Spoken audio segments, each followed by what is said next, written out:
Hello everybody. Hello my dear students. అందరికీ congratulations. Group 2 సక్సెస్ఫుల్గా mains రాశారు. దాంట్లో సైన్స్ అండ్ టెక్నాలజీకి సంబంధించినటువంటి దాన్ని కొద్దిగా అనాలిసిస్ చేద్దామండి. సో ఎనీహౌ ఏపీపీఎస్సి రిలీజ్ చేసింది, వారికి మనకి కొంచెం తేడా ఉండొచ్చు. ఎనీహౌ ఇక్కడ మనం కొన్ని అనాలిసిస్ చేస్తున్నాము. ఇంకోటి ఏంటంటే అందరికీ కంగ్రాచులేషన్స్ అండి. మా దగ్గర కోచింగ్ ఎవరైతే తీసుకున్నారో, మా వీడియోలు ఎవరైతే చూసారో, మా కోర్స్ తీసుకున్న వాళ్ళు, తర్వాత ఎగ్జామ్ రాసిన వాళ్ళు, చెప్పిన ట్రిక్స్, ఆ స్ట్రాటజీస్ అవన్నీ వర్కౌట్ అయ్యి ఆల్మోస్ట్ ఆల్ దాదాపుగా ఒక 80 to 90% పేపరు మేము అనుకున్న విధంగానే వచ్చింది. సో మా స్టూడెంట్స్ ఎవరైతే ఫాలో అయ్యారో డెఫినెట్గా మంచి మార్కులు వస్తాయని మేము ఆశిస్తున్నాము. అనుకున్న దానికంటే మేము ఎక్కువ సక్సెస్ అయ్యామని అనుకుంటున్నామండి. సో రీజన్ ఏంటంటే, సో మేము చెప్పిన స్ట్రాటజీసే ఎగ్జాక్ట్లీగా, అంటే సైంటిఫికల్గా ఆలోచించినటువంటి డిజైన్ చేసిన సిలబస్, సైంటిఫికంగా చేసినటువంటి స్ట్రాటజీస్, ఎలిమినేషన్ పద్ధతులు, సో ఎలా నేర్చుకోవాలి, ఎలా ఉండేటి, అవన్నీ కూడా యాజ్ టీజ్గా చాలా మందికి ఉపయోగపడి మంచి మార్కులు తెచ్చుకుంటున్నారు. నో డౌట్ మా స్టూడెంట్స్కి చాలా మందికి జాబులు రావచ్చని, డెఫినెట్గా రావచ్చని మేము అనుకుంటున్నామండి. సో ఎనీహౌ ఇక్కడ కొన్ని మనం స్ట్రాటజీస్ చూస్తాము. కీ ఏది కరెక్టు, ఎందుకు కరెక్టు అనేది కొన్ని స్ట్రాటజీస్ చూద్దాం మనం. ఇది ఇప్పుడు తర్వాత నెక్స్ట్ ఇంకేదైనా చాలా ఎగ్జామ్స్ కూడా యూజ్ అవుతుంది. కొన్ని అయితే మేము డైరెక్ట్గా ఏవైతే టెస్ట్లో చెప్పామో అవి నేరుగా రావడం జరిగింది. కొన్ని అయితే సో ఇండైరెక్ట్గా ఇచ్చారు. మోస్ట్ ఆఫ్ ది ఇండైరెక్ట్గా ఇచ్చారండి. దాదాపుగా అవే సెంటెన్స్లతోని ఆప్షన్స్ మాత్రం కొంచెం చేంజ్ చేశారు. కొన్ని అయితే మేము చెప్పిన కోర్సులో నుంచి డైరెక్ట్గా అడగడం జరిగింది. ఉదాహరణకు bio remediation, phyto remediation, genetically engineered organisms, so పర్యావరణం పైన ప్రభావం ఏంటి, జన్యు పరివర్తన పంటలు, సో ఇలాంటివన్నీ, ఆహారపు గొలుసులు, ఇలాంటివన్నీ కూడా. తర్వాత next global warming, climate change మీద, హెల్త్కి సంబంధించినటువంటి ఇష్యూస్ మీద సో డైరెక్ట్గా కోర్సులో నుంచే రావడం జరిగింది. సో డైరెక్టర్ గారు కూడా చాలా హ్యాపీ ఫీల్ అయ్యారు. ఎందుకంటే మా దగ్గర ఎవరైతే తీసుకున్నారో కోచింగు, తర్వాత నెక్స్ట్ టెస్ట్ రాశారో, ఎక్స్ప్లెనేషన్ విన్నారో, వాళ్ళందరికీ రావడం జరిగింది. మంచి మార్కులు వస్తున్నాయి. సో డెఫినెట్గా వీళ్ళందరికీ జాబ్ వచ్చే అవకాశం ఉంది. సో ఎనీహౌ ఇక్కడ మనం కొన్ని అనాలిసిస్ చూద్దామండి. ఏది కరెక్టు, ఎందుకు కరెక్ట్ కాదని చూద్దాం మనం ఇక్కడ. సో మధ్యలో దానికి సంబంధించిన స్ట్రాటజీస్, వ్యూహాలు చూద్దాం మనం. ఓకే, ఇక్కడ చూడండి, మ్యాచ్ ద ఫాలోయింగ్. మనకు తెలుసు మ్యాచ్ ద ఫాలోయింగ్లో మనం ఫాలో అయిన టెక్నిక్ ఏంటి అంటే, ఒక్కటి తెలిస్తే చాలు, మిగతావన్నీ ఆటోమేటిక్గా మనము టిక్ పెట్టవచ్చు.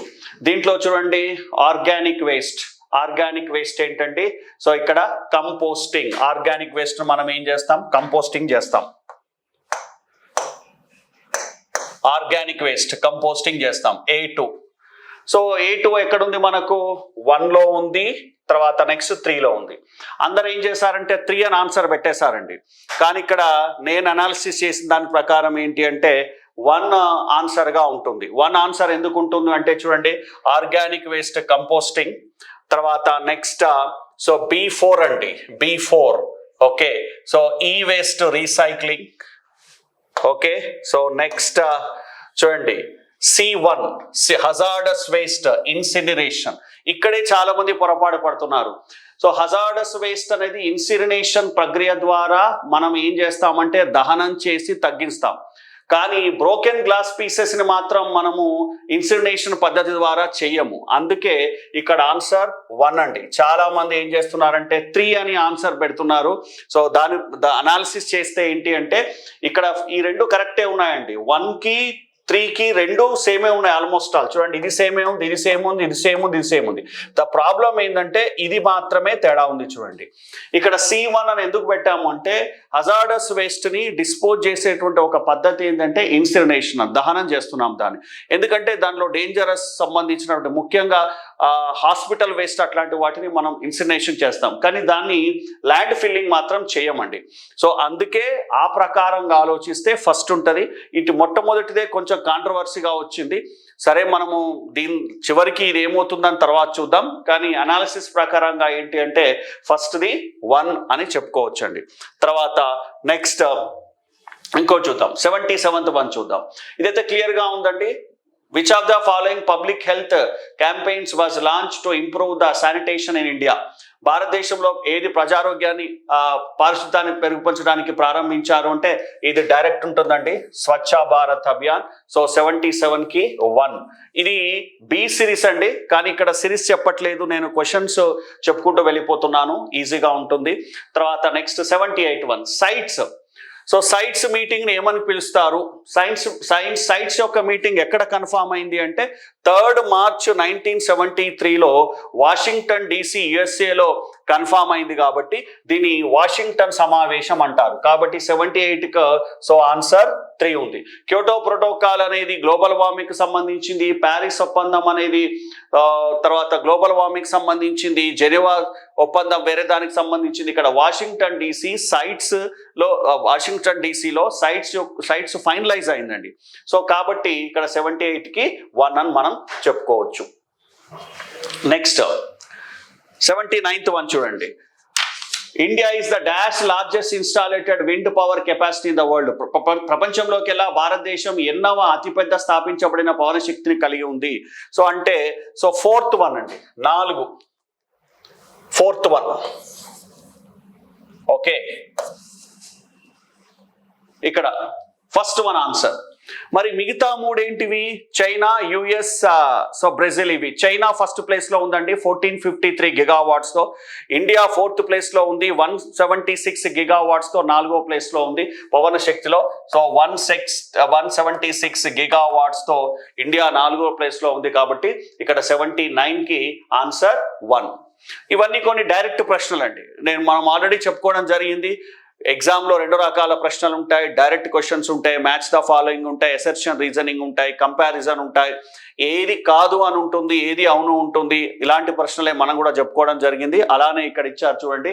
So India 4th rank 1, 2, 3. అలానే భారతదేశంలో కూడా రాష్ట్రాలలో ఏవి first, second, third, 4th rank ఉన్నాయి, రెన్యూబుల్ ఎనర్జీలో కూడా అవి కూడా ఇచ్చాడు. మనం అది కూడా చెప్పుకున్నామని, అది కూడా మనకు దీంట్లో ఇవ్వడం జరిగింది. అంటే చెప్పుకున్నవి ఆల్మోస్ట్ ఆల్ టచ్ అవుతూ పోయాయండి. That's why we're very happy. So next 80 చూద్దాం చూడండి. Match the following. So match the following లో చూడండి, ఇక్కడ land filling, incineration, composting, recycling. మనం ఒకటి చూద్దాం. కంపోస్టింగ్ వల్ల ఏమవుతుందంటే బయోగ్యాస్ లాంటివి, లేదంటే తర్వాత నెక్స్ట్ గ్రీన్ మాన్యూర్ లాంటివి వస్తాయండి. కాబట్టి సో ఇక్కడ C3 ఇదొకటి చూద్దాం. సో C3 ఎక్కడుంటే అది ఆన్సర్ పెట్టుకోవచ్చు, కానీ C3కి ఇక్కడ 2 ఉన్నాయి చూడండి. కాబట్టి మళ్ళీ మనకు కొంచెం ప్రాబ్లం అయింది. కాబట్టి నెక్స్ట్ ఇంకా చూద్దాం చూడండి, land filling. Okay, but land filling ఏమవుతుందంటే లో కాస్ట్ ఉంటుంది, దీనికి ఇది సెట్ అవుతుంది చూడండి, A1కి సెట్ అవుతుంది.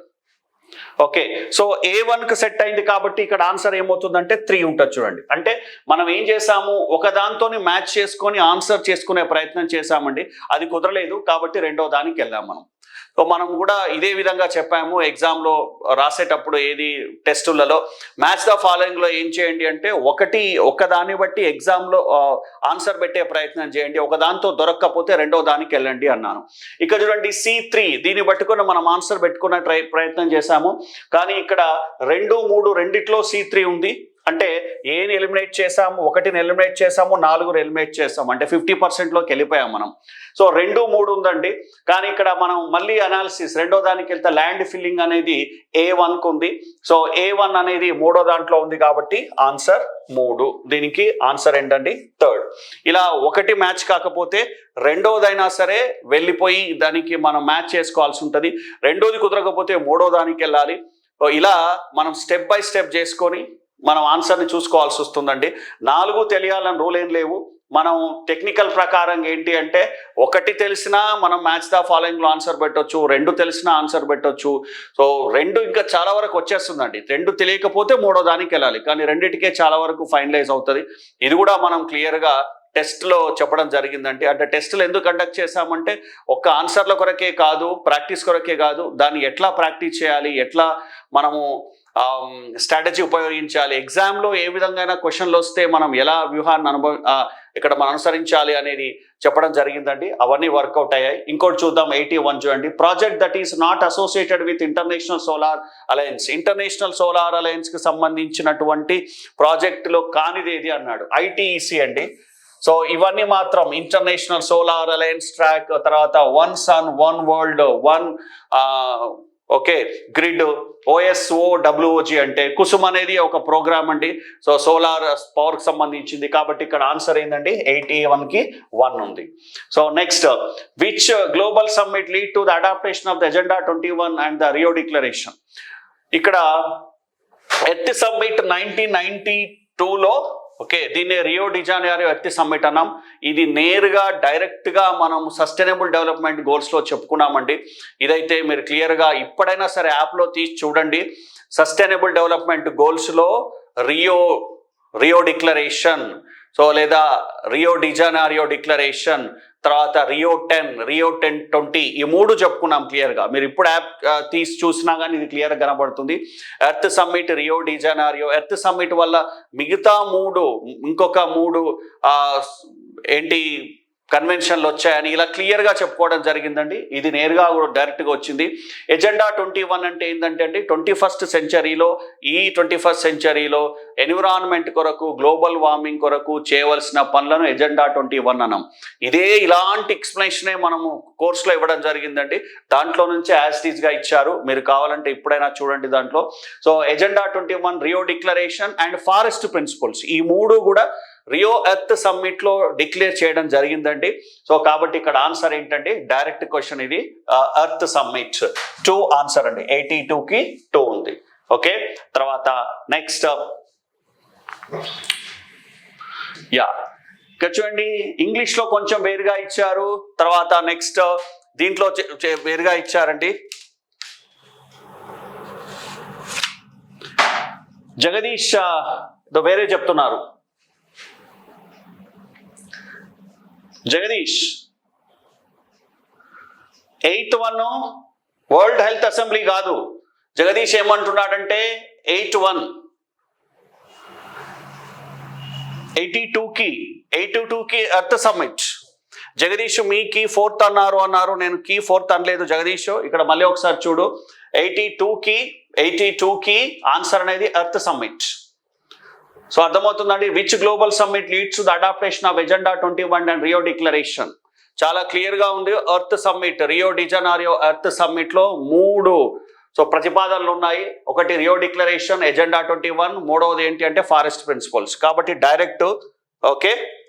సో కాబట్టి ఇది చూసుకోవాలి. 81 నో 81 అనేది కుసుమ్ అనేది, జగదీష్ గుర్తుపెట్టుకో, 81 అనేది 81వ ప్రశ్న. కుసుమ్ అనేది డైరెక్ట్గా అది సోలార్ ప్రాజెక్ట్కి సంబంధించింది కదా. కాబట్టి 81కి 4 ఆన్సర్ కాదు, 1 ఆన్సర్ ఉంటుంది.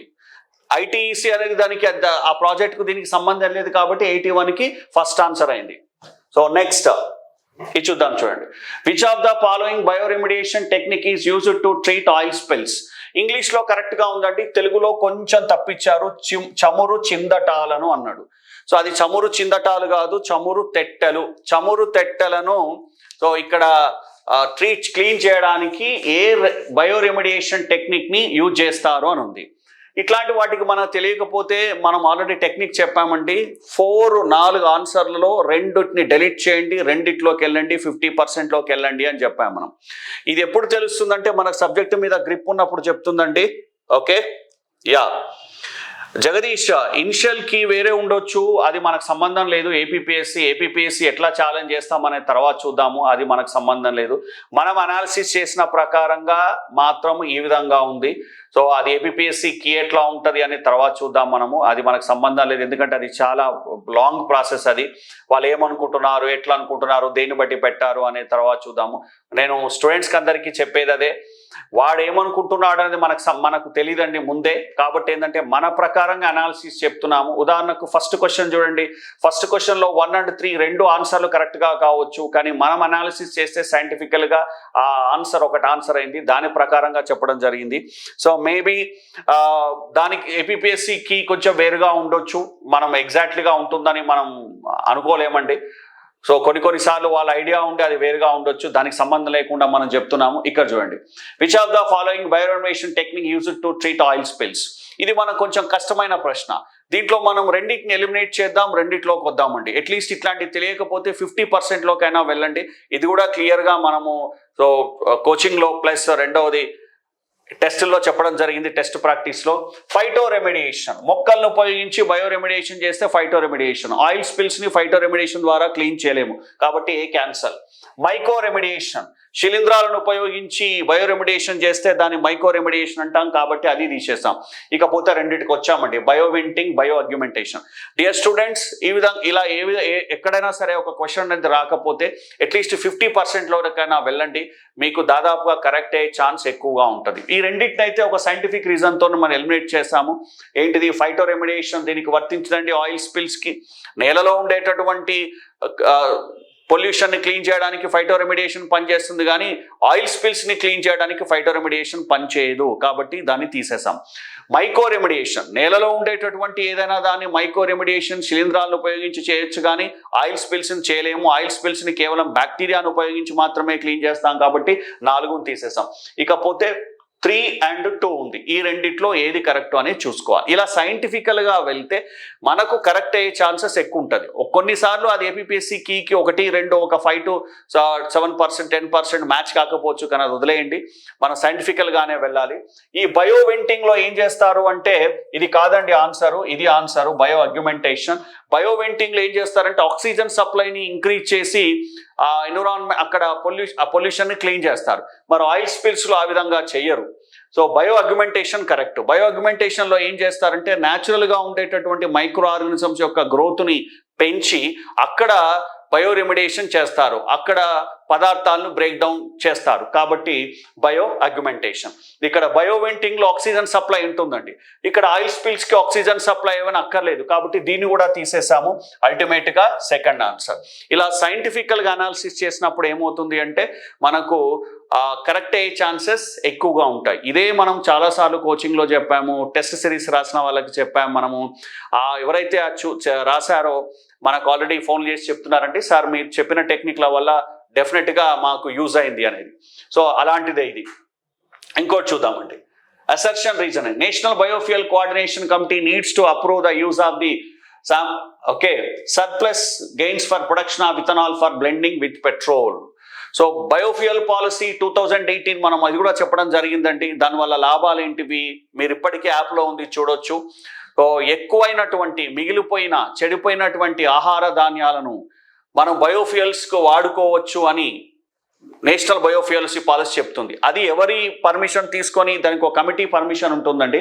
ఆ కమిటీ పర్మిషన్ తీసుకొని మిగిలిపోయిన బంగాళాదుంపలు, చెడిపోయినటువంటి బియ్యము, చెడిపోయినటువంటి ధాన్యాలు, వీటన్నిటిలో స్టార్చ్ ఉంటుంది కాబట్టి ఆ స్టార్చ్ను ఇథనాల్ ప్రొడక్షన్కు వాడుకోవచ్చు అని చెప్పడం జరిగింది. ఇది కూడా డైరెక్ట్గా మనం ఒక టాపికే చెప్పడం జరిగింది, బయోఫ్యూయల్ పాలసీ అండి, మరి చూసుకోవచ్చు మీరు.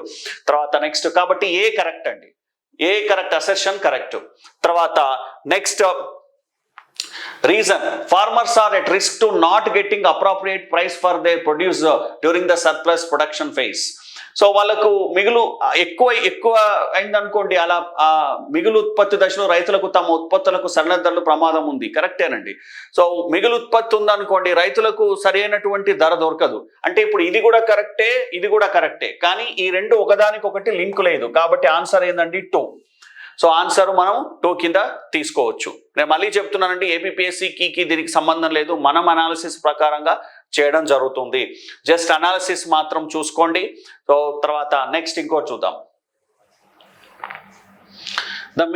The machine of the ministry of new renewable energy resource, MNRE అనేది వాటి యొక్క మిషన్ యొక్క ఎంఎన్ఆర్ఈ మిషన్స్ యొక్క ఉద్దేశాలు ఏంటి, దాని ఉద్దేశం ఏంటి, ఎంఎన్ఆర్ఈ మిషన్స్ ఏంటి అనేది డైరెక్ట్గా సైట్లో ఉందండి. ఎంఎన్ఆర్ఈ అంటే ministry of new and renewable energy resource యొక్క సైట్లో ఉంది. వాటి యొక్క లక్ష్యాలు ఏంటివి, మిషన్ అంటే ఇక్కడ ఏంటి అంటే సో లక్ష్యం, ఎంఎన్ఆర్ఈ యొక్క లక్ష్యాలు ఏంటివి అన్నట్టు. సో ఇవన్నీ అండి, energy security, increase the share of clean power, energy availability and process, ఇవన్నీ కూడా సో వాటి యొక్క లక్ష్యాలేనండి. ఓకే, సో కాబట్టి ఇక్కడ ఆన్సర్ ఏంటంటే పైవన్నీ అండి. ఇవన్నీ 1, 2, 3, 4 ఇవి ABCDE ఇవన్నీ కూడా ఎంఎన్ఆర్ఈ యొక్క లక్ష్యాలు, మిషన్. మీరు ఎంఎన్ఆర్ఈ సైట్లోకి వెళ్తే డైరెక్ట్గా కింద కనబడుతుందండి వాటి యొక్క మిషన్ అని చెప్పి కింద 4 క్లియర్గా ఉన్నాయి. మనం దీన్ని కూడా అప్పుడు కోట్ చేసాం మనము, మీకు ఏదైనా ఎక్స్ట్రా కావాలనుకుంటే ఆయా సైట్లోకి వెళ్ళండి అని. సో కాబట్టి డైరెక్ట్గా ఉంది. ఇక్కడ ఆన్సర్ ఏంటంటే 3, 85కి 3 అండి ఆన్సర్. అన్ని ఎంఎన్ఆర్ఈ యొక్క లక్ష్యాలు ఏంటివంటే పైవన్నీ. ఇది డైరెక్ట్ క్వశ్చన్ అండి, పొల్యూషన్కి సంబంధించినటువంటిది. భోపాల్ గ్యాస్ స్ట్రాటజీ ఇది కూడా చెప్పుకున్నాం మనం. మీథైల్ ఐసోసైనేట్, ఓకే, మిక్ వాయువు అంటాము, methyl isocyanate. Which of the following chemicals was released? Chemicals release in the Bhopal gas tragedy 1984. Okay, December 2 or 3 అంటాం మనం. ఇది కూడా December 2 ప్రాధాన్యత, December 3 ప్రాధాన్యత, ఇది కూడా మనము రెగ్యులర్ కోచింగ్లో చెప్పుకోవడం జరిగిందండి. సో అక్కడ మీథైల్ ఐసోసైనేట్, మిక్. నేషనల్ పొల్యూషన్ ప్రివెన్షన్ డే ఎందుకు జరుపుకుంటారు? అసలు మిక్ వల్ల చనిపోవడానికి గల కారణం ఏంటి? ఆ కంపెనీ ఏంటి? ప్రస్తుతం డవ్ కంపెనీ తీసుకుంది. ఇవన్నీ మన కోర్సులో క్లియర్గా డిస్కస్ చేయడం జరిగింది. సో మీరు దాన్ని చూస్తే కూడా క్లియర్గా ఇదే దాని నుంచే డైరెక్ట్గా రావడం జరిగింది. అంటే మనం చెప్పిన కోర్సులో ఏవైతే టాపిక్లు చెప్పామో వాటి నుంచి ఎక్కువ ప్రశ్నలు వచ్చాయని మేము ఇక్కడ గర్వంగా చెప్పుకుంటున్నామండి. తర్వాత next, what is the primary application of bioremediation? Bioremediation ఎక్కడ మనం అప్లికేబుల్ చేస్తాము అని ఉంది. ఎయిర్ పొల్యూషన్కు బయోరెమిడియేషన్ అంతగా పనిచేయదండి. నాయిస్ పొల్యూషన్ అసలే పనిచేయదు. ఓకే, వాటర్ బోర్న్ డిసీజెస్కి అసలే పనిచేయదండి. సో అల్టిమేట్గా ఏంటి అంటే ఇక్కడ ఈ ఎయిర్ పొల్యూషన్ బయోరెమిడియేషన్ దేనికి పనిచేస్తుందంటే నేల కాలుష్యము, అంటే సాయిల్ పొల్యూషన్ని, సాయిల్ కంటామినేషన్ని తక్కువ చేయడానికి మనకు బయోరెమిడియేషన్ పనిచేస్తుందండి. బయోరెమిడియేషన్ మీద ఫస్ట్ టైం నేనే ఈనాడులో ఒక పెద్ద కాలం ఫుల్గా ఒక పేజీ మొత్తం కాలం ఇచ్చామండి. తర్వాత నెక్స్ట్ మన యాప్లో కూడా బయోరెమిడియేషన్ మీద క్లియర్గా సో ఇవ్వడం జరిగింది. Types of bioremediation, in situ bioremediation, ex situ bioremediation, ఇలా చాలా ఇచ్చామండి. ఇంకొక హ్యాపీయెస్ట్ మూమెంట్ ఏంటి అంటే 3 సెక్షన్ల నుంచి ఎన్విరాన్మెంట్కి సంబంధించినటువంటి, ఇకాలజీకి సంబంధించినటువంటి, డిసీజ్కి సంబంధించిన 3 సెక్షన్ల నుంచే మొత్తం పేపర్ అంతా వచ్చిందండి.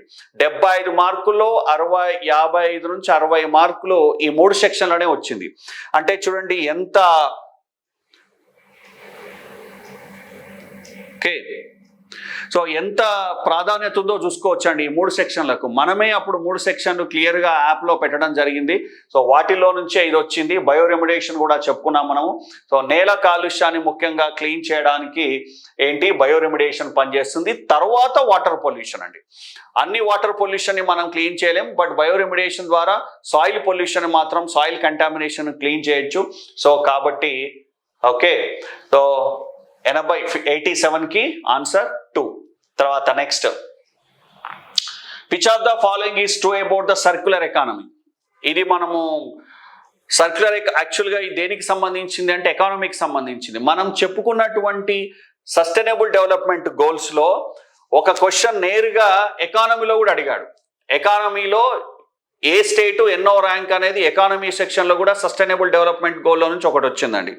అలానే ఇక్కడ కూడా సో సర్క్యులర్ ఎకానమీ ఇది ఎకానమీకి సంబంధించింది, బట్ అయినా ఇకాలజీలో ఎందుకు ఇచ్చాడంటే సర్క్యులర్ ఎకానమీ వేస్ట్ రీసైక్లింగ్ని ప్రమోట్ చేస్తూ సో సహజ వనరులను కాపాడుకుంటూ ఎకానమీని వృద్ధి చేస్తే దాన్ని సర్క్యులర్ ఎకానమీ అంటామండి. సో కాబట్టి ఇక్కడ సో 88కు సంబంధించింది కరెక్ట్ ఏంటంటే 2 అండి. It promotes the reuse, recycle and repair of material to reduce the waste. పర్యావరణాన్ని పరిరక్షిస్తూ, సహజ వనరులను పరిరక్షిస్తూ, రీసైక్లింగ్, రీయూజ్ను చేస్తూ ఎకానమీని డెవలప్ చేస్తే దాన్ని సర్క్యులర్ ఎకానమీ అంటాము. కాబట్టి 88కి సెకండ్ వన్ ఆన్సర్ అండి. ఓకే, నెక్స్ట్ 89 చూడండి. Dhruva is India largest nuclear research reactor. Yes, ఇది కరెక్ట్ అండి. ధ్రువ అనేది largest nuclear reactor. Assertion correct.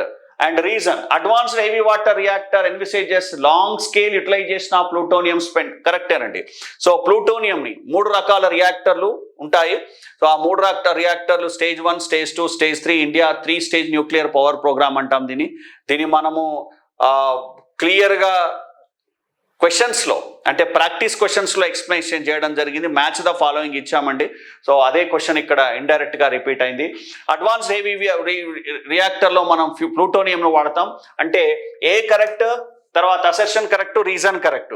కానీ ఇక్కడ ఏంటి అంటే A and both are correct, but ఈ రెండింటికి ఒకదానికొకటి డైరెక్ట్ గా లింక్ లేదు, ఒకదాని మీద ఒకటి ఎక్స్ప్లెనేషన్ కరెక్ట్ గా లేదు. సో కాబట్టి ఇక్కడ ఆన్సర్ 2 అనుకోవచ్చు.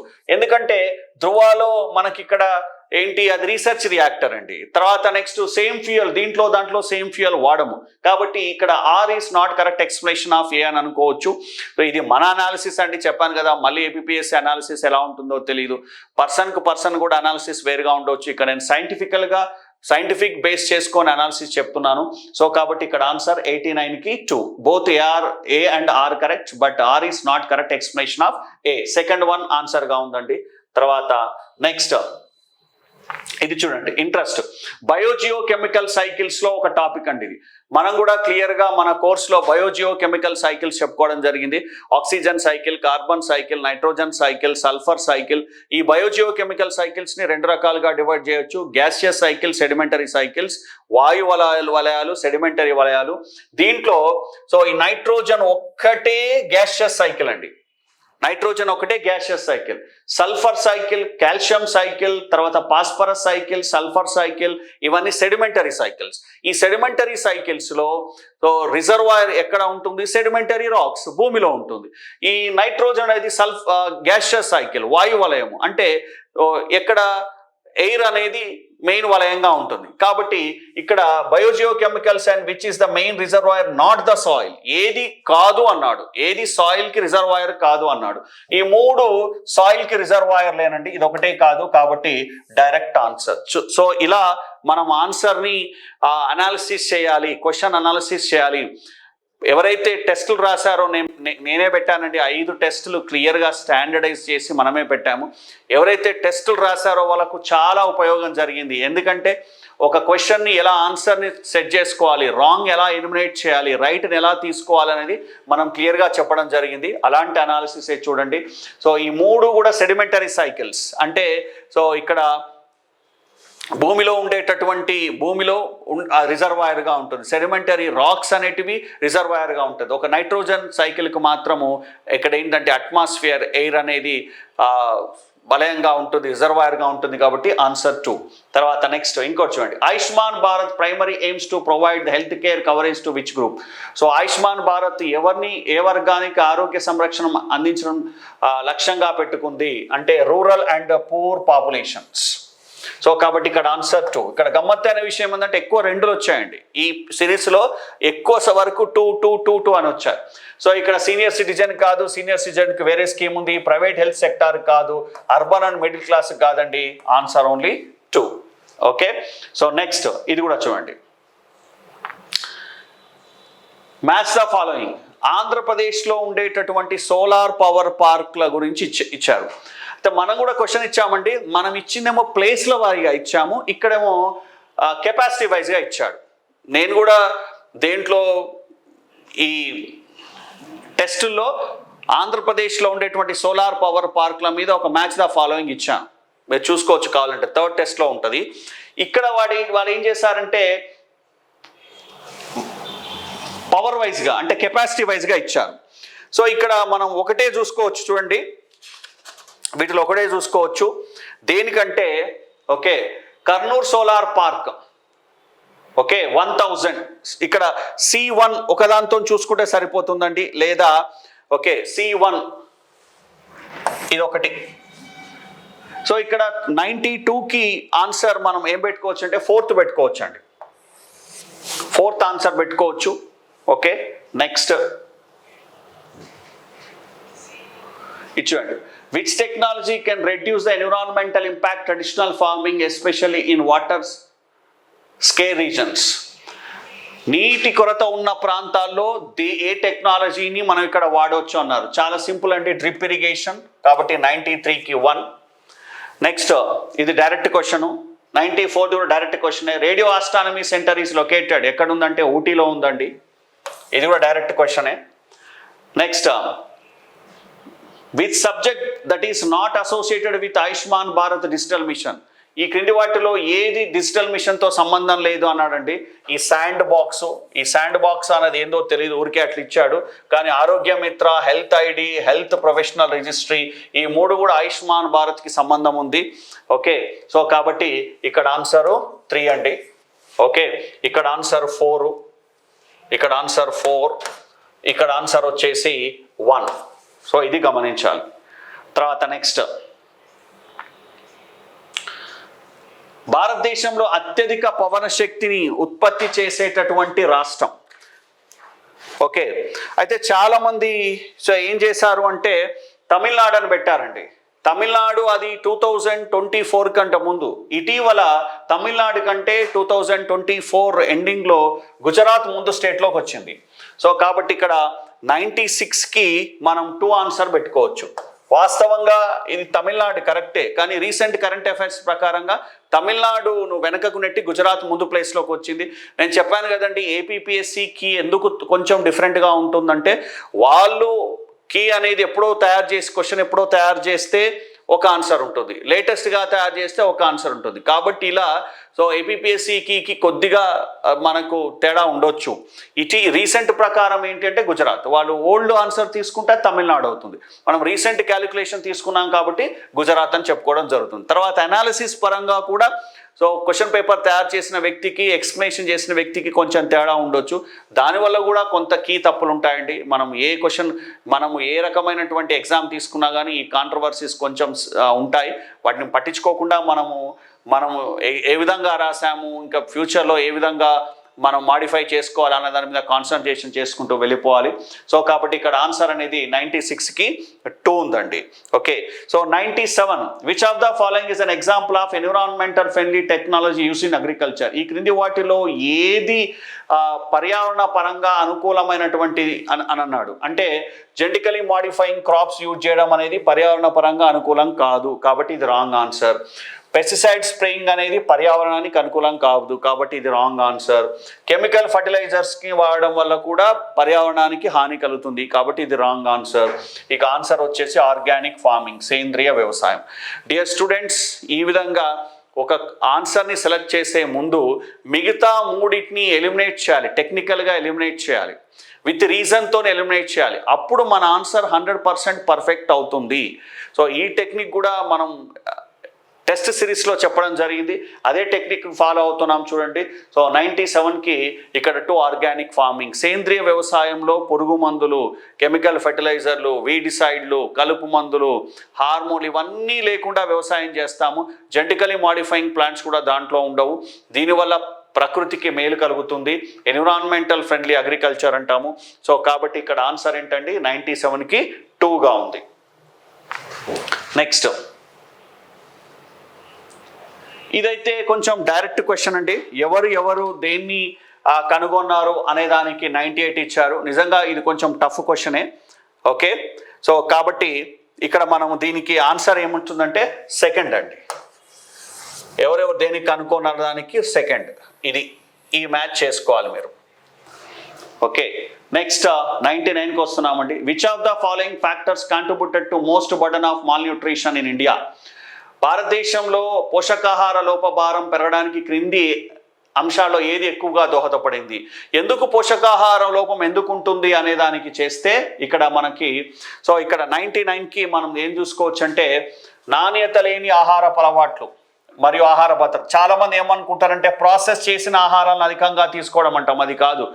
పల్లెటూళ్ళలో, మారుమూల గ్రామాలలో ప్రాసెస్ చేసిన ఆహారం ఎక్కడ ఉంటుందండి? కాదు. కాబట్టి 3వది కాదు, 4వది కూడా కాదు, స్వచ్ఛమైన నీరు అందుబాటులో లేకపోవడం కూడా కాదు.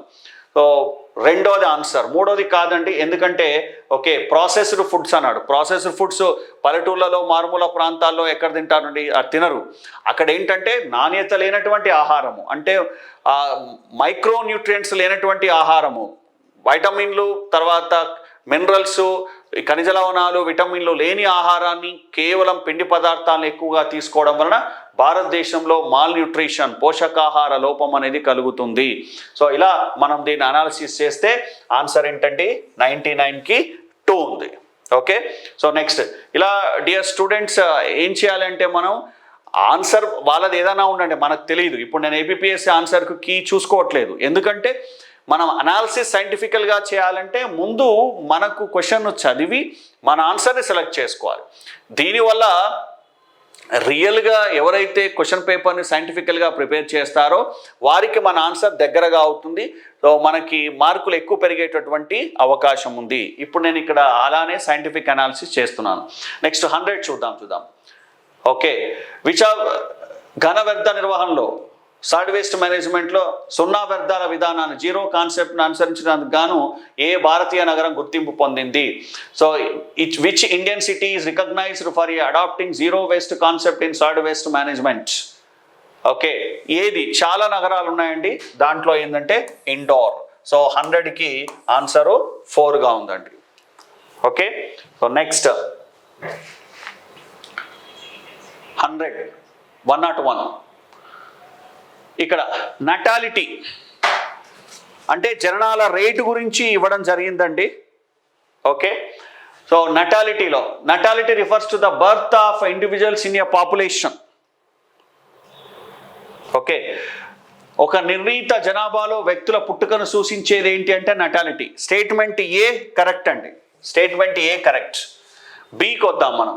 నటాలిటీ rate is expressed in the number of individuals produced per female unit time. ఫీమేల్కు ప్రొడ్యూస్ కావడము, ఇక్కడ చూడండి యూనిట్ సమయంలో ఒక స్త్రీ నుండి ఉత్పత్తి చేయబడిన వ్యక్తుల సంఖ్యను జనసత్వ రేటుగా వ్యక్తీకరించడం. అలా తప్పండి. అసలు స్త్రీ నుంచి ఉత్పత్తి కావడము ఒక పర్టికులర్ టైము, ఇది బి అనేది కరెక్ట్ కాదు. అంటే ఇక్కడ దీని ప్రకారం ఏం చెప్పొచ్చు? ఏ అనేది కరెక్ట్ ఉందండి, బి అయినది తప్పు అని ఉంది. సో కాబట్టి ఈ ప్రకారంగా చేస్తే ఏమవుతుందంటే 3rd one ఆన్సర్ ఉంది. సో ఇక్కడ చాలామంది ఏమనుకుంటారు 1 కరెక్ట్ అనుకుంటారండి, ఏ మరియు 2 సరైనవి అనుకుంటాము, కానీ బి కరెక్ట్ కాదు. ఎందుకంటే నటాలిటీ రేట్ అనేది individuals produced per female unit time. అలా ఫీమేల్ యూనిట్ టైం అలాంటివి మనకు డెఫినేషన్లో ఉండవు. కాబట్టి బి స్టేట్మెంట్ కరెక్ట్ తప్పు, A statement wrong, B statement correct అనేది. సో ఇక్కడ 3లో ఉంది కాబట్టి ఆన్సర్ 3rd ఉందండి. తర్వాత 102 ఇది కూడా డైరెక్ట్ క్వశ్చన్ అండి. మనం ఈ గోల్స్ అన్నింటినీ కూడా సస్టైనబుల్ డెవలప్మెంట్ గోల్స్ని క్లియర్గా బై హార్ట్ చేయమని చెప్పాము.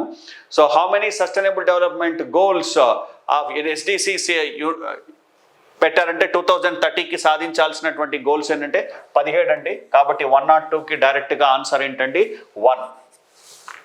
నెక్స్ట్ ఇది కూడా చూడండి. Which of the organization regulate genetically modifying organisms in India? భారతదేశంలో జన్యు పరివర్తనకు సంబంధించినటువంటి జీవులను ఏది నియంత్రిస్తుంది? ఇది కూడా క్లియర్గా genetically modifying organisms control in India అనేటువంటి టాపిక్లో నేను చెప్పినటువంటి వీడియో నోట్స్లో, రెగ్యులర్ నోట్స్లో, కోచింగ్ నోట్స్లో ఇవ్వడం జరిగింది. 2 ఇన్స్టిట్యూట్లు భారతదేశంలో జెనెటికలీ మాడిఫైయింగ్ ఆర్గానిజమ్స్ని నియంత్రిస్తాయి. GEAC genetically engineered appraisal committee, RCGM okay review committee for genetic manipulation. ఈ 2 కమిటీలు జన్యు పరివర్తన పంటలు మరియు వాటి పరిశోధనలు వాటికి సంబంధించినటువంటి నియంత్రిస్తాయి. దీన్ని క్లియర్గా మనము రెగ్యులర్ కోర్సులో చెప్పడం జరిగిందండి. దాంట్లో నుంచి యాజిటీస్గా వచ్చింది. ఇక్కడ చూడండి, సో డైరెక్ట్గా ఉంది జెనెటిక్ ఇంజనీర్ అప్రైజల్ కమిటీ. ఇంతకుముందు అప్రూవల్ కమిటీ ఉండేదండి, దాన్ని అప్రైజల్ కమిటీగా మార్చేశారు. కాబట్టి ఇక్కడ ఆన్సర్ 2. ఇది కూడా మనం చెప్పినటువంటి కోచింగ్లో నుంచి, మన రెగ్యులర్ నోట్స్లో నుంచి డైరెక్ట్ క్వశ్చన్ వచ్చిందండి. కాబట్టి సో వీఆర్ వెరీ హ్యాపీ. దీనికి ఆన్సర్ 2. FASI అనేది ఫుడ్కి సంబంధించిందండి. పొల్యూషన్ కంట్రోల్ బోర్డు పొల్యూషన్ని కంట్రోల్ చేస్తుంది, కానీ ఇక్కడ జన్యు పరివర్తన జీవులను కంట్రోల్ చేయదు. ఓకే, ICRకి జన్యు పరివర్తన జీవులకి సంబంధం లేదు. కాబట్టి ఇక్కడ GAC. ఇది అనాలిసిస్ కూడా అవసరం లేదండి, డైరెక్ట్గా నోట్స్లో మనం చెప్పిన నుంచి డైరెక్ట్గా రావడం జరిగింది, క్లాస్ రూమ్ నోట్స్లో నుంచి. తర్వాత నెక్స్ట్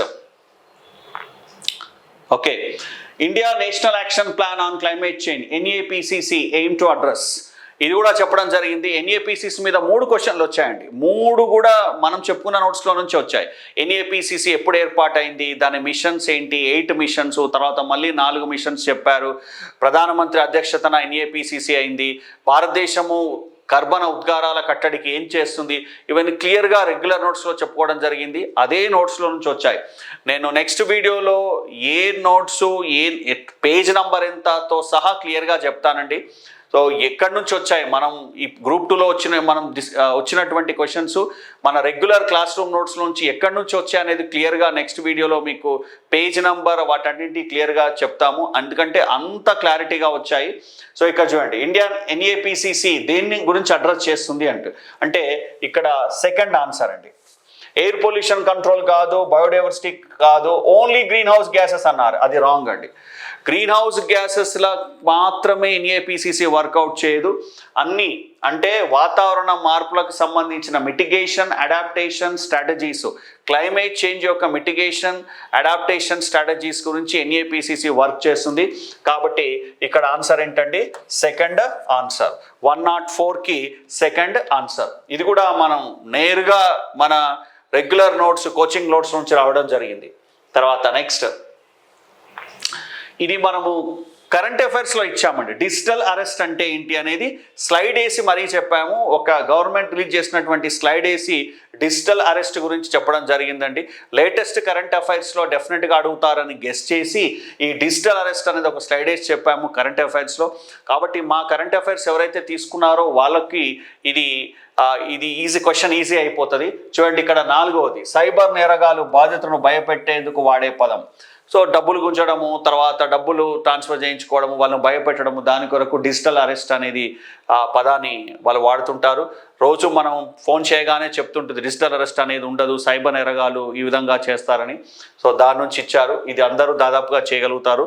105కి 4 అండి. తర్వాత నెక్స్ట్ ఇది చూడండి, 106, which of the following is a potential tipping point of the global climate change. కొత్త పదం అండి, టిప్పింగ్ పాయింట్. ఇది కొత్త పదం, చాలా మందికి ఈ పదం గురించినటువంటి అవగాహన ఉండదు. హిమాలయాలు టిప్పింగ్ రేంజ్కి చేరుకున్నాయి. Climate tipping point. Climate tipping point అంటే ఏంటి అంటే, ఎక్కడైనా టిప్పింగ్ పాయింట్ అనేది లేదా గ్లోబల్ క్లైమేట్ టిప్పింగ్ పాయింట్ అంటే ఏంటి అంటే, ఏదైనా చిన్న మార్పు జరిగితే దానివల్ల small change cause very big loss అండి. ఇంకా పెద్ద మార్పులు జరుగుతాయి. ఎక్కడైనా ఒక చిన్న వాతావరణంలో ఒక చిన్న మార్పు జరిగితే దానివల్ల ఇంకా పెద్ద పెద్ద మార్పులు, భరించలేనటువంటి మార్పులు, ఎక్కువ డ్యామేజ్ జరిగితే దాన్ని ఏమంటామంటే ఆ టిప్పింగ్ పాయింట్ అంటాం అన్నట్టు. ఇక్కడ క్లైమేట్ చేంజ్ వల్ల ఏమవుతుందంటే ఎన్విరాన్మెంట్ అనేది టిప్పింగ్ పాయింట్కి చేరుకుంది. దానివల్ల ఏమవుతుంది అంటే, so loss of Arctic ice అంటే గ్లోబల్ వార్మింగ్ వల్ల ఏం జరిగింది, ధ్రువ ప్రాంతాల్లో మంచు కరిగింది. ధ్రువ ప్రాంతాల్లో మంచు కరిగితే ఏమైంది, ఆ నీళ్ళన్నీ సముద్రంలోకి వచ్చాయి, సముద్రం మట్టాలు పెరిగాయి, తీర ప్రాంతాలు నష్టపోతున్నాయి. ఇలా ఒకదాని వెంట ఒకటి సిరీస్ ఆఫ్ యాక్షన్స్ జరుగుతున్నాయండి.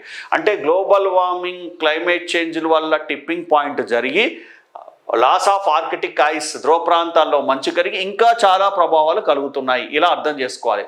మన టిప్పింగ్ పాయింట్ అనే దాన్ని అర్థం చేసుకోగలిగితే ఈ క్వశ్చన్స్కి మనం ఆన్సర్ చేస్తాము. అది తెలియకపోతే ఈ ఆన్సర్ చేయలేమండి. సో దీనికి ఆన్సర్ ఏంటంటే లాస్ ఆఫ్ ఆర్కిటిక్ ఐస్. 106కి సో ఏంటి అంటే ఆన్సర్ 1. ఎందుకంటే ధ్రువ ప్రాంతాల్లో మంచు కరిగితే సిరీస్ ఆఫ్ యాక్షన్స్ చాలా జరుగుతున్నాయి కాబట్టి ఇక్కడ 106కి ఆన్సర్ 1. నెక్స్ట్ ఇది 107. ఇది డైరెక్ట్ క్వశ్చన్ అండి. GSLVలో ఉండేటువంటి 3 దశలు. ఓకే, సాలిడ్, లిక్విడ్, తర్వాత క్రయోజెనిక్ స్టేజ్. అదే ఉంచండి, ఒక ఘన రాకెట్ మోటార్ దశ, ద్రవ దశ మరియు క్రయోజెనిక్ దశ. GSLVలో ఉండేటటువంటి ఇది కూడా మనం దేంట్లో క్లియర్గా టెస్ట్ సిరీస్లో ఇవ్వడం జరిగిందండి. PSLV యొక్క స్టేజ్లు, GSLV యొక్క స్టేజ్లు మ్యాచింగ్ ఇవ్వడం జరిగింది. అదే క్వశ్చన్ ఇక్కడ వచ్చింది. ఇక్కడ 107కి ఆన్సర్ ఇది. ఎందుకంటే GSLVలో ఏముంటుందండి, సాలిడ్, లిక్విడ్, క్రయోజెనిక్ స్టేజ్. 3వ దశలో క్రయోజెనిక్ స్టేజ్ ఉంటుంది. సో ఇక్కడ 107కి 1 అండి. తర్వాత నెక్స్ట్ 108 చూడండి, which of the following is not alternative to conventional pollution control methods. ఈ క్రింది వాటిలో ఏది సాంప్రదాయక కాలుష్య పద్ధతులకు ప్రత్యామ్నాయం కాదు అన్నాడు. సో ఇక్కడ టెస్ట్ సిరీస్లో ఇది కూడా చెప్పామండి, మనము చదివేటప్పుడు చాలా జాగ్రత్తగా చదవాలి. జాగ్రత్తగా చదవడానికి నేను ఒక టెక్నిక్ కూడా చెప్పాను, పాయింటర్ మెథడ్ అని. పాయింటర్ మెథడ్ అంటే ఇలా పాయింట్ని ఇలా చేసుకుంటూ, అంటే పెన్నును ఇలా పట్టుకుంటూ చదవడము. దానివల్ల మనకు బాగా అర్థమవుతుంది అది అవునా కాదా, నాట్ ఏ మెథడ్ అనేది మనకు బాగా అర్థమవుతుంది. కాబట్టి అట్లా పాయింటెడ్ మెథడ్ చెప్పమని జరిగింది. ఇక్కడ క్వశ్చన్ సరిగా అర్థం చేసుకోకపోతే మనం ఆన్సర్ చేయలేమండి. ప్రత్యామ్నాయం కాదు అన్నాడు. మనం ప్రత్యామ్నాయం అనుకుంటే ఆన్సర్ వేరే అయిపోతుంది. ఏది ప్రత్యామ్నాయం కాదు? నార్మల్గా కన్వెన్షనల్ మెథడ్లో బయోరెమిడియేషన్ చేస్తాం, వ్యర్థాలను ఇన్సినరేషన్ చేస్తాం, ఓకే, గ్రీన్ టెక్నాలజీని చేస్తాం. ఈ కార్బన్ సంగ్రహణ నిల్వ అనేది కాదు. 108కి ఆన్సర్ 3. ఎందుకంటే కార్బన్ క్యాప్చర్ అండ్ స్టోరేజ్ అనేది గ్లోబల్ వార్మింగ్ క్లైమేట్కి సంబంధించింది. అది జియో ఇంజనీరింగ్కి సంబంధించినటువంటి ఓన్లీ గ్రీన్ హౌస్ వాయువు అయినటువంటి CO2ను మాత్రమే సో మనము క్యాప్చర్ చేసి దాని సోర్స్ నుంచి ఎక్కడి నుంచి వెలువడుతుందో దాని నుంచి సోర్స్ నుంచి దాన్ని తీసుకొని క్యాప్చర్ చేసి ఎక్కడో భూమిలోనో తర్వాత భూగర్భ గనుల్లోనో సముద్రంలోనో దాచిపెట్టడాన్ని మనం CC అండ్ US అంటాం, carbon capture and storage and utilization అంటాం మనం.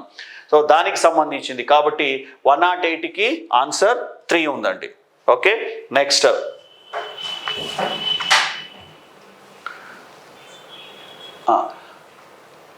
IUCN గురించి. మనం IUCN గురించి కూడా క్లియర్గా మన నోట్స్లో చెప్పుకున్నామంటే రెగ్యులర్ నోట్స్లో IUCNలో అబ్రివేషన్స్ కూడా చెప్పుకున్నాము. దాంట్లో లెఫ్ట్ సైడ్ నుంచి రైట్కి వెళ్తే ఏమవుతుంది, రైట్ సైడ్ నుంచి లెఫ్ట్కి వెళ్తే ఏమవుతుంది అని చెప్పుకున్నాం. CR, UN, VU, EN ఇలాంటి అబ్రివేషన్స్ కూడా చెప్పడం జరిగిందండి. సో ఇక్కడ దాంట్లో నుంచే డైరెక్ట్ క్వశ్చన్ వచ్చింది. ఓకే, CR అనేది క్రిటికల్లీ ఓకే ఎండేంజర్డ్.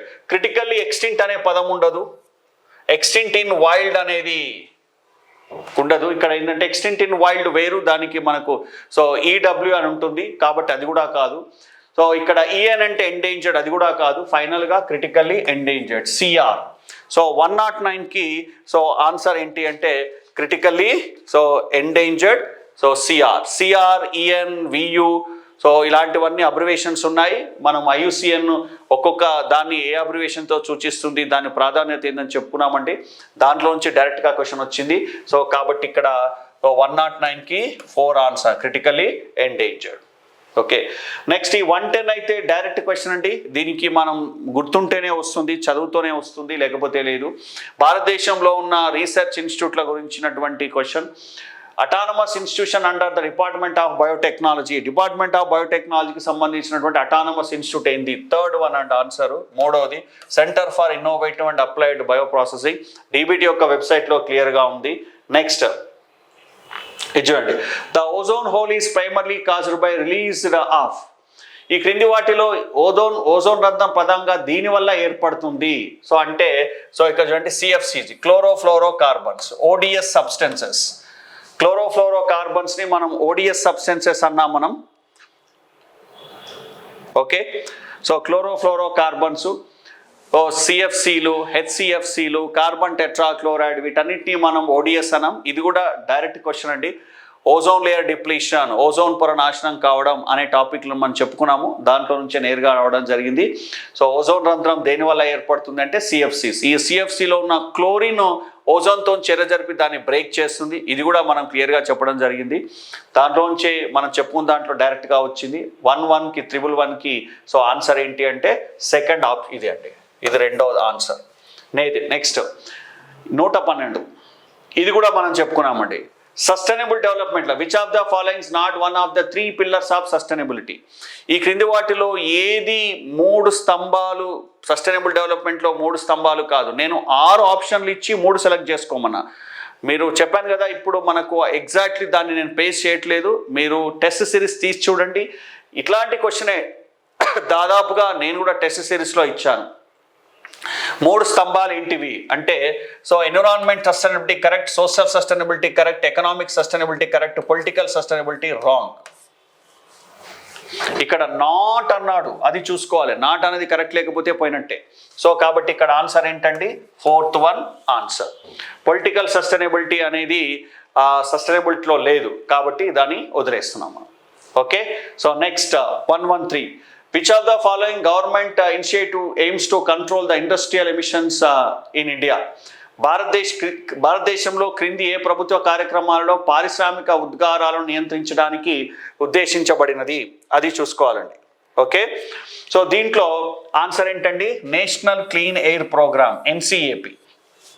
ఉజ్వల యోజన కాదు, ఓకే, అమృత్ కాదు, స్వచ్ఛ భారత్ మిషన్లో కాదు, నేషనల్ క్లీన్ ఎయిర్ ప్రోగ్రామ్ 113లో. సో 113కి ఆన్సర్ ఏంటండి? Second one, National Clean Air Programme. Next ఇది కూడా డైరెక్ట్ క్వశ్చన్ అండి. బ్రహ్మోస్, బ్రహ్మపుత్ర, మాస్కోవా ఈ రెండు నదుల పేరు మీదుగా బ్రహ్మోస్ అని పెట్టారు. ఇది ఇండియా మరియు రష్యా యొక్క సంయుక్త ప్రాజెక్టు. కాబట్టి బ్రహ్మోస్ సూపర్సోనిక్ మిస్సైల్ ఎవరి సంయుక్త ప్రాజెక్ట్ అంటే ఇది చాలా సింపుల్ ప్రశ్న అండి. ఇండియా అండ్ రష్యా యొక్క సంయుక్త ప్రాజెక్టు. ఇది డైరెక్ట్గా ప్రశ్ననే. తర్వాత next, what is the key goal of sustainable development? Sustainable development యొక్క మెయిన్ గోల్ ఏంటి అంటే, సో ఇక్కడ డైరెక్ట్గా సో 115కి డైరెక్ట్ ఆన్సర్ చూసుకోవచ్చండి మనం. 115కి సో 2 అని ఆన్సర్ చూసుకోవచ్చు. ఎందుకంటే so ensuring social equity, economic growth and environmental protection ఇవన్నీ ఉండాలి. Only economic growth for environmental, no concern about environmental impact, అది రాంగ్. ఎకనామిక్ గ్రోత్ అయిపోయి ఎన్విరాన్మెంట్ పట్టించుకోకపోతే వేస్ట్, అది సస్టైనబుల్ డెవలప్మెంట్ కాదు. కాబట్టి ఒకటోది wrong answer. Limiting goal of population growth, ఇది కూడా గ్లోబల్ పాపులేషన్ గ్రోత్, ఇది కూడా రాంగే. సో ప్రపంచ జనాభా నియంత్రించడం అనేది సస్టైనబుల్ డెవలప్మెంట్లో పార్ట్ కాదు. కాబట్టి మూడోది కూడా పోయింది. 4వది promoting environmental conservation overall. So okay, else అంటే మొత్తం అన్నిటికంటే పర్యావరణ పరిరక్షణ ప్రోత్సహించడం, ఇది కూడా కాదు. ఎందుకంటే ఇక్కడ ఎకనామిక్ గ్రోత్ ఉండాలి, సోషల్ ఈక్వాలిటీ ఉండాలి, ఎన్విరాన్మెంటల్ ప్రొటెక్షన్ ఉండాలి. ఇది సస్టైనబుల్ డెవలప్మెంట్ యొక్క మెయిన్ గోల్. కాబట్టి ఇక్కడ 115కి ఆన్సరు 2గా చెప్పుకోవచ్చు. డియర్ స్టూడెంట్స్, ఈ విధంగా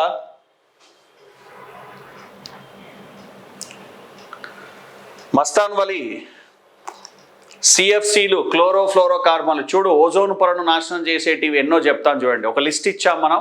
ఓడిఎస్ సబ్స్టెన్స్ అంటాం, ozone depleting substances.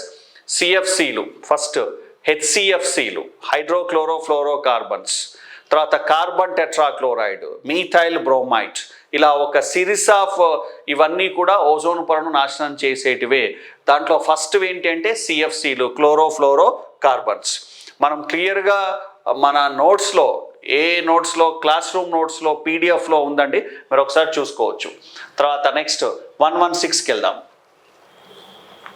What is the primary environmental concern associated with genetically modifying crops?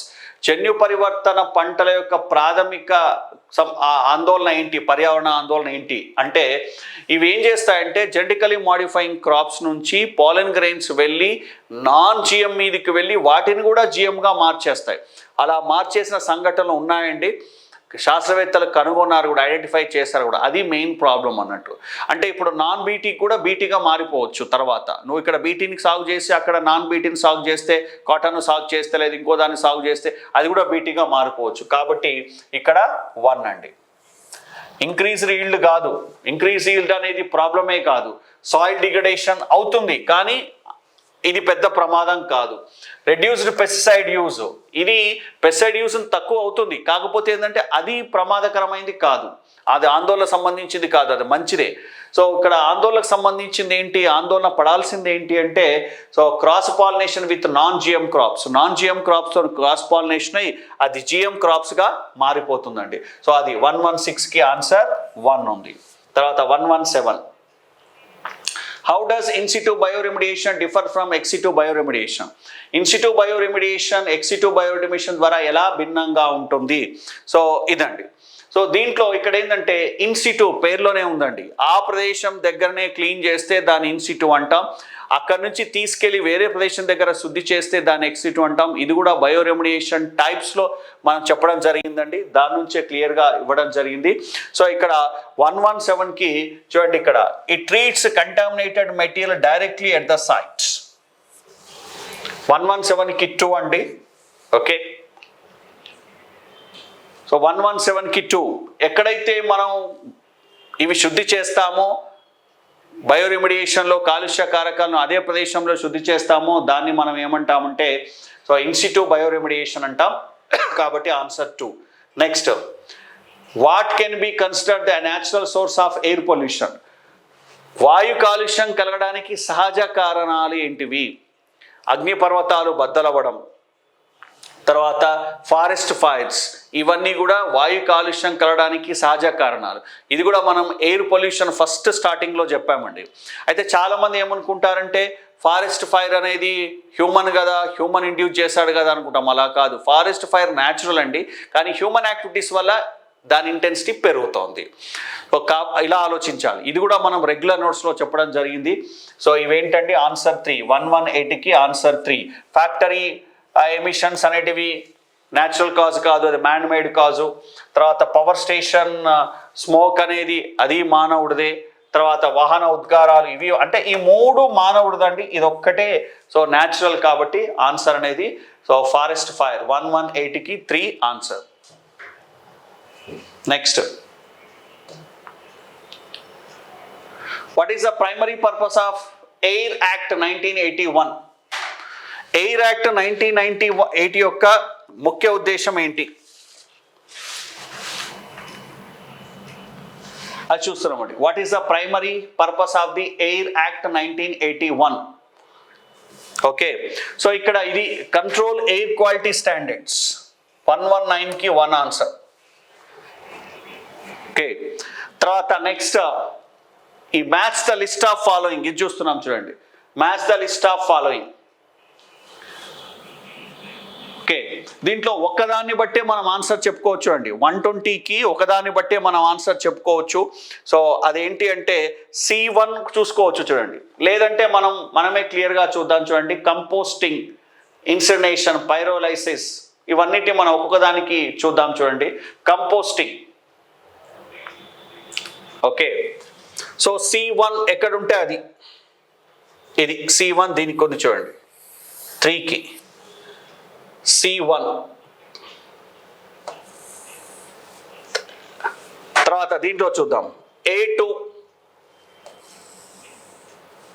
Incineration అంటే మండించడం అండి. B1,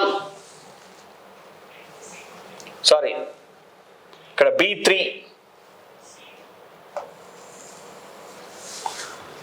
పైరోలైసిస్, హై టెంపరేచర్ దగ్గర మండిస్తే దాన్ని పైరోలైసిస్ అంటాం. సో ఇలా ఆలోచిస్తే చూడండి, సో D4. ఓకే, ఇది ఒక్కటి తెలిసినా చాలు చూడండి. Composting, process of decaying organic waste biologically, ఇది ఒక్కటి తెలిసినా ఆల్మోస్ట్ ఆల్ మనం పెట్టుకోవచ్చు. ఇక్కడ 2, 4 రెండిట్లో ఉంది, కానీ ఇదే కరెక్ట్ అండి. 3 కరెక్ట్. సో కాబట్టి దీనికి 120కి 3rd వన్ ఆన్సర్ కరెక్ట్గా ఉంటుంది. Next, 121. Which international agreement does not focus on reducing the greenhouse gases emissions to combat the climate change? ఈ క్రింది వాటిలో ఏది అంతర్జాతీయ ఒప్పందం వాతావరణ మార్పులను ఎదుర్కోవడానికి దృష్టి సాధించదు అని ఉంది. ఇక్కడే చాలామంది కన్ఫ్యూజ్ అవుతుంటారు. క్యోటో ప్రోటోకాల్ అయితే డైరెక్ట్గా గ్లోబల్ వార్మింగ్, క్లైమేట్ చేంజ్కి సంబంధించిందే. ప్యారిస్ కన్వెన్షన్ కూడా సంబంధించిందే.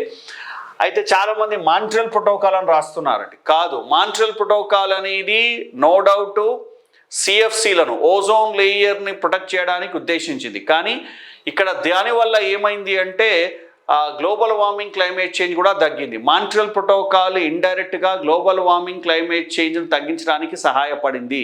ఎందుకంటే మాంట్రియల్ ప్రోటోకాల్లో దేన్ని బ్యాన్ చేశారు అంటే CFCలను బ్యాన్ చేశారు, HCFCలను బ్యాన్ చేశారు, కార్బన్ టెట్రాక్లోరైడ్, హాలో కార్బన్స్ను బ్యాన్ చేశారు. ఇవన్నీ కూడా green house వాయువులే.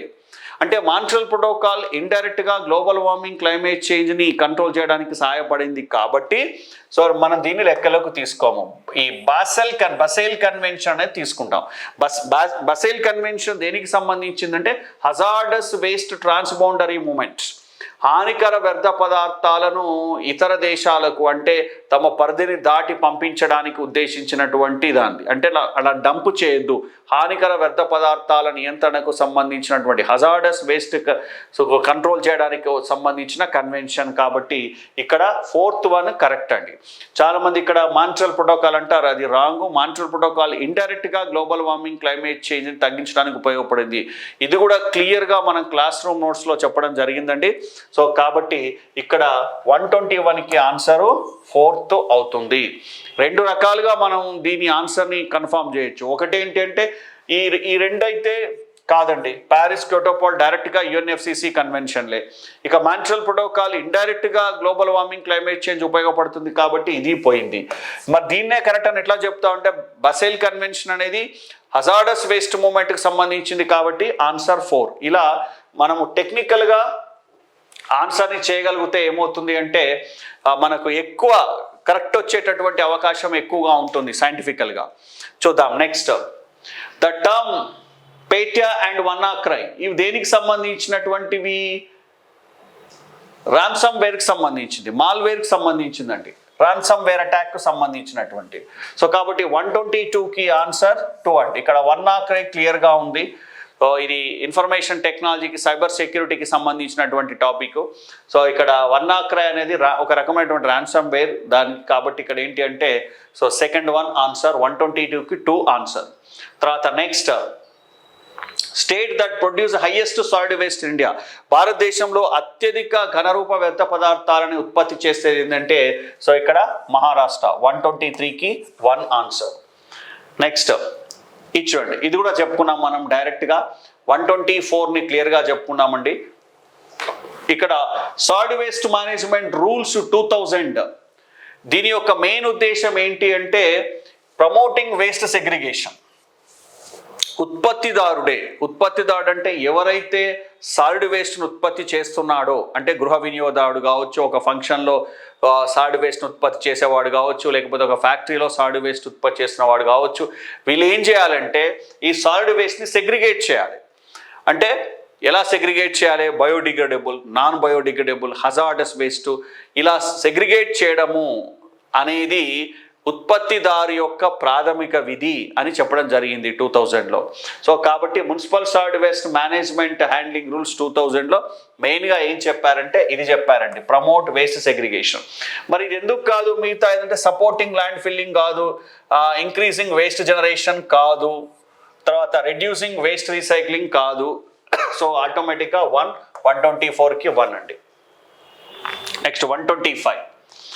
The concept of sustainable development first popularized by which report? Brundtland report, Brundtland commission అంటాం.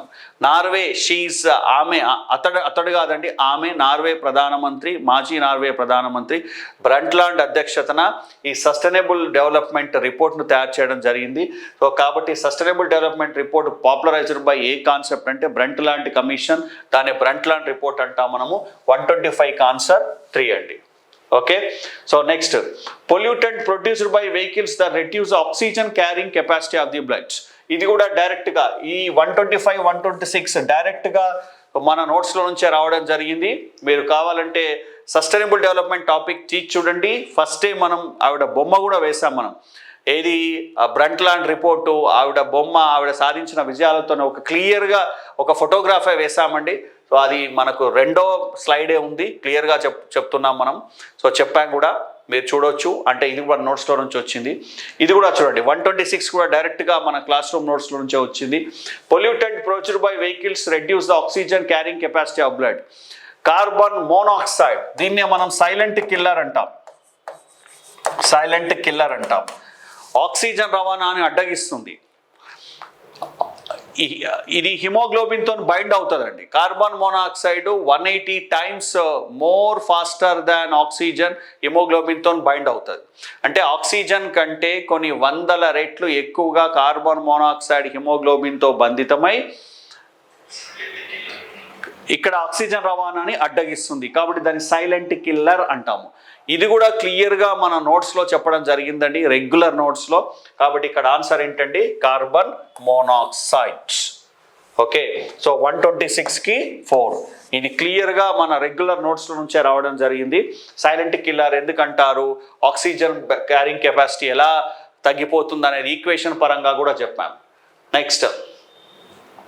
ఇది కొంచెం చూడండి, మనం ఇకాలజీ నుంచి క్వశ్చన్ అండి. ఇకాలజీలో producers, consumers, primary consumer, secondary consumers, ప్రాథమిక వినియోగదారులు, ద్వితీయ వినియోగదారులు.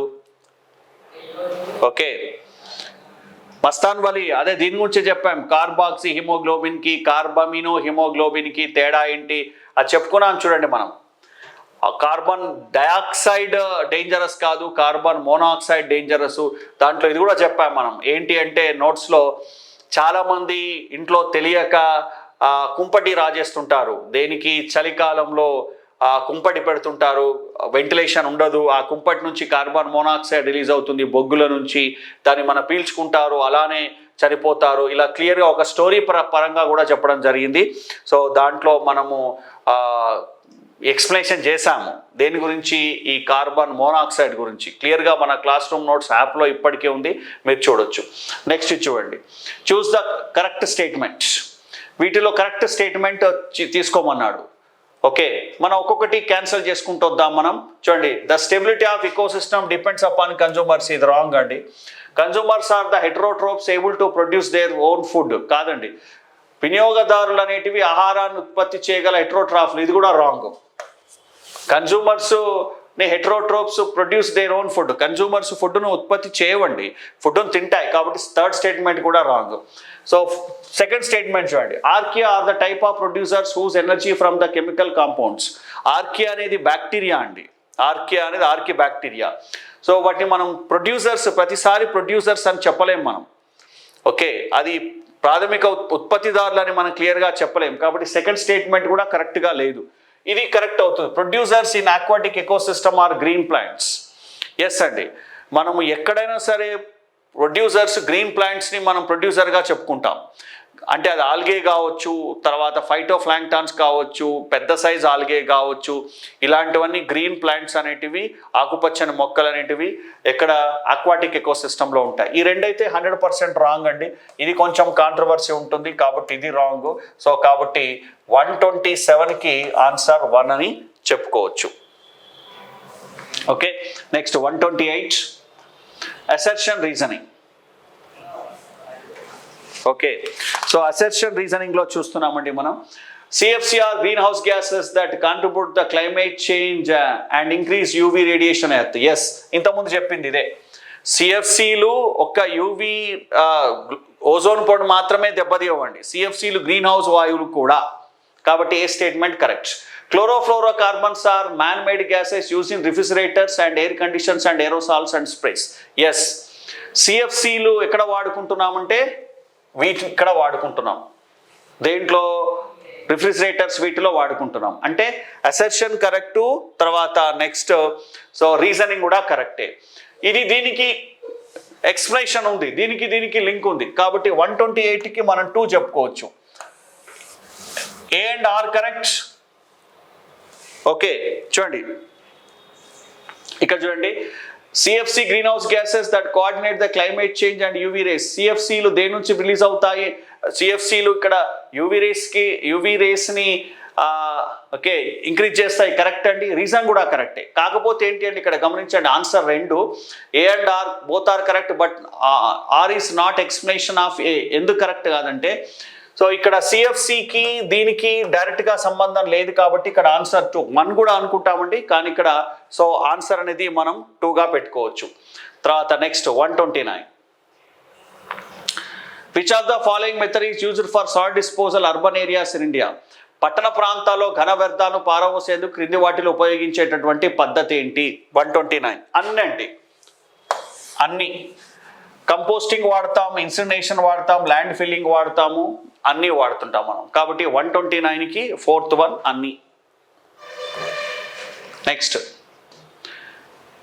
What is the double burden India faces in public health. ప్రజారోగ్యంలో భారతదేశం ఎదుర్కొంటున్న ద్వంద్వ భారం ఏంటి అంటే ఇక్కడ 130కి సో ఆన్సర్ వచ్చేసి సో ఇక్కడ 4 అండి. High rate of both obesity and malnutrition. ఇక్కడ ఒబేసిటీ కూడా కాదండి, వీక్నెస్ మాల్ న్యూట్రిషన్ లేదా ఒబేసిటీ మాల్ న్యూట్రిషన్. ఒబేసిటీ ఉన్నంత మాత్రాన అన్ని రకాల పోషకాహారాలు అందుతున్నాయని అనుకోవడం భ్రమ. భారతదేశంలో మెయిన్ ప్రాబ్లం ఏంటంటే మాల్ న్యూట్రిషన్, పోషకాహార లోపము.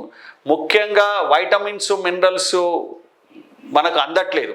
కార్బోహైడ్రేట్స్ మాత్రమే మనం ఎక్కువ తీసుకుంటున్నాం, ఆయిల్ ఫుడ్ ఎక్కువ తీసుకుంటున్నాం, కానీ ముఖ్యమైనటువంటి సూక్ష్మ పోషకాలైనటువంటి వైటమిన్స్ మినరల్స్ తీసుకోవట్లేదు. వైటమిన్స్ మినరల్స్ తీసుకోకపోతే వచ్చినటువంటి దాన్ని మనం హిడెన్ హంగర్ అంటాం అన్నట్టు. భారతదేశంలో హిడెన్ హంగర్ ఎక్కువగా ఉంది. సో కాబట్టి డబుల్ ప్రాబ్లం ఏంటి అంటే okay, so high rates of both obesity and malnutrition. ఇది కాదండి, rising rates of both infection and non communicable disease కాదు, ఓవర్ బర్డెన్ ఆఫ్ డాక్టర్స్ ఇది అసలే కాదు, lack of insurance finance services ఇది రెండు అసలే కావండి. సో దీంతో పోలిస్తే ఫోర్త్ కరెక్ట్ ఆన్సర్ కాబట్టి 130కి ఫోర్త్ వన్ ఆన్సర్ అయింది. తర్వాత next, which of the following is not an example of bioremediation technique. Bioremediation నుంచి 5 ప్రశ్నలు వచ్చాయండి. ఎందుకంటే మీ ఎగ్జామ్లో డైరెక్ట్గా ఉంది కాబట్టి 5 ప్రశ్నలు వచ్చాయి. మనం కూడా చాలా డీటెయిల్గా చెప్పుకున్నాం మనము. మస్తాన్ మరి తర్వాత చూద్దాం. ఇది సిఎఫ్సి రిలీజ్ అవ్వడం వల్ల, సిఎఫ్సి వాడడం వల్ల కదా సార్, తర్వాత చూద్దాం దాని డిస్కషన్. 131 చూడండి, which of the following is not example of bioremediation technique. ఈ క్రింది వాటిలో ఏది బయోరెమిడియేషన్ టెక్నిక్ కాదు అన్నాడండి. ఓకే, సో ఇక్కడ చూడండి, ఆయిల్ స్పిల్స్ క్లీనింగ్ అనేది బ్యాక్టీరియాను ఉపయోగించి ఆయిల్ స్పిల్ క్లీన్ చేయడం అనేది బయోరెమిడియేషన్ టెక్నిక్. ఓకే, కాబట్టి ఒకటి బయోరెమిడియేషన్ టెక్నిక్ అనుకోవచ్చు. Using plants to observe the pollutants ఇది కూడా బయోరెమిడియేషన్ టెక్నిక్లో పార్టే. బర్నింగ్ ఆఫ్ కంటామినేటెడ్ సాయిల్ ఇది కాదు, ఇదే answer. Composting of organic waste ఇది కూడా బయోరెమిడియేషన్ టెక్నిక్. ఇక్కడ నాట్ ఎన్ ఎగ్జాంపుల్ అన్నాడు. ఈ 3 బయోరెమిడియేషన్ టెక్నిక్లే, ఈ మూడోది మాత్రం సో బయోరెమిడియేషన్ టెక్నిక్లో పార్ట్ కాదు. కాబట్టి అది మనము 131కి థర్డ్ ఆన్సర్గా చెప్పుకోవచ్చు. ఈ 3 ఎందుకు కాదో చెప్పుకున్నామండి, ఈ 3 ఎందుకు అయిద్దో కూడా చెప్పుకున్నాం. కాబట్టి ఇక్కడ అది ఎగ్జాక్ట్లీ కరెక్ట్ ఆన్సర్ అయింది. Next, what is the key characteristic of black carbon that accelerate global warming. ఇది మనం ఎక్కడ చెప్పుకున్నామంటే టీల్ కార్బన్ స్టడీ అని ఒక టాపిక్ చెప్పుకున్నాం. మీరు ఎవరైనా కరెంట్ అఫైర్స్ వినుంటే చూడండి, టీల్ కార్బన్ స్టడీ. దాంట్లో మొట్టమొదటిసారిగా భారతదేశంలో ఓకే నేషనల్ పార్క్లో టీల్ కార్బన్ స్టడీ చెప్పడం జరిగింది. చిత్తడి నేలలు, మంచినీటి చిత్తడి నేలలు, వాటిలో విడుదలయ్యేటటువంటి కార్బన్ టీల్ కార్బన్ అని, దాంట్లో టైప్స్ ఆఫ్ కార్బన్ అని చెప్పుకున్నాం. Blue carbon, black carbon, grey carbon, green carbon, ఇలాంటి కార్బన్ల టైప్స్ని మనం స్లైడ్ వేసి చెప్పానండి. దేంట్లో చెప్పానంటే కరెంట్ అఫైర్స్ టాపిక్లో చెప్పుకున్నాము మనము. టైప్స్ ఆఫ్ కార్బన్ అనేది ఒక స్లైడ్ ఉంది, మొత్తం ఒక పిక్చరే టైప్ ఆఫ్ కార్బన్ మీద ఒక పెద్ద స్లైడ్ వేసాం మనం. సో దాంట్లో నుంచి క్వశ్చన్ వచ్చిందండి డైరెక్ట్గా, టీల్ కార్బన్ అంటే ఏంది, బ్లాక్ కార్బన్ అంటే ఏంది, green carbon, grey carbon, brown carbon, ఇలా మనం టైప్స్ ఆఫ్ కార్బన్స్ గురించి చెప్పుకున్నాము. దాంట్లోంచి క్వశ్చన్ వచ్చింది. సో బ్లాక్ కార్బన్ ఏంటి అంటే ఓకే ఇన్కంప్లీట్ బర్నింగ్ ఆఫ్ మెటీరియల్ని ప్రొడ్యూస్ చేస్తే దాన్ని మనం బ్లాక్ కార్బన్ అంటే incomplete burning of material release చేసేటువంటి కార్బన్ని మనం ఏమన్నామంటే బ్లాక్ కార్బన్ అన్నాం. సో 132కి 2 ఆన్సర్. నెక్స్ట్ 133, ఇది కొంచెం ఇక్కడ కాంట్రవర్సీ ఉంది, చూసుకోవచ్చండి. ఆన్సర్ వచ్చేసి ఇక్కడ 3 అవుతుంది దీనికి. ఎందుకంటే చూడండి ఇక్కడ okay match the following. B1 సాప్రోట్రోప్స్, B1 అవుతుంది. సాప్రోట్రోప్స్ అని దేన్ని అంటాము అంటే కుళ్ళింపజేసే వాటిని, జంతు వృక్ష కళేబరాలను కుళ్ళింపజేసే వాటిని సాప్రోఫైట్స్ అంటాం. దాన్ని డీకంపోజర్స్ అంటాం. సో డీకంపోజర్స్ ఏం చేస్తాయి, పోషకాలను కుళ్ళింపజేసి వృక్ష జంతు కళేబరాలను కుళ్ళింపజేసి సాయిల్లో పోషకాలు మళ్ళీ మొక్కలకు అందడానికి సాయం చేస్తాయి. సో కాబట్టి ఇక్కడ B1 కరెక్ట్. మానవులు ఆహారపు గొలుసులో టాప్ ఆర్డర్లో ఉంటాడు. సో B1 A2 ఎక్కడ కరెక్ట్ ఉంటే అది చూడండి. B1 ఇక్కడ ఉంది, A2 ఇక్కడ కరెక్ట్ ఉంది, మరి ఇక్కడ కూడా ఉంది, 2 ఇక్కడ కూడా ఉంది. మరి దీన్ని ఎందుకు తీసుకున్నామంటే చూడండి, ఒంటే అతి తక్కువ మూత్ర విసర్జన చేస్తుంది. D3 చూడండి, ఒంటే చేస్తుంది, చాలా తక్కువ మూత్ర విసర్జన చేస్తుంది. కారణం ఏంటి అంటే నీటిని ఆదా చేసుకోవడానికి తక్కువ మూత్ర విసర్జన చేస్తుంది.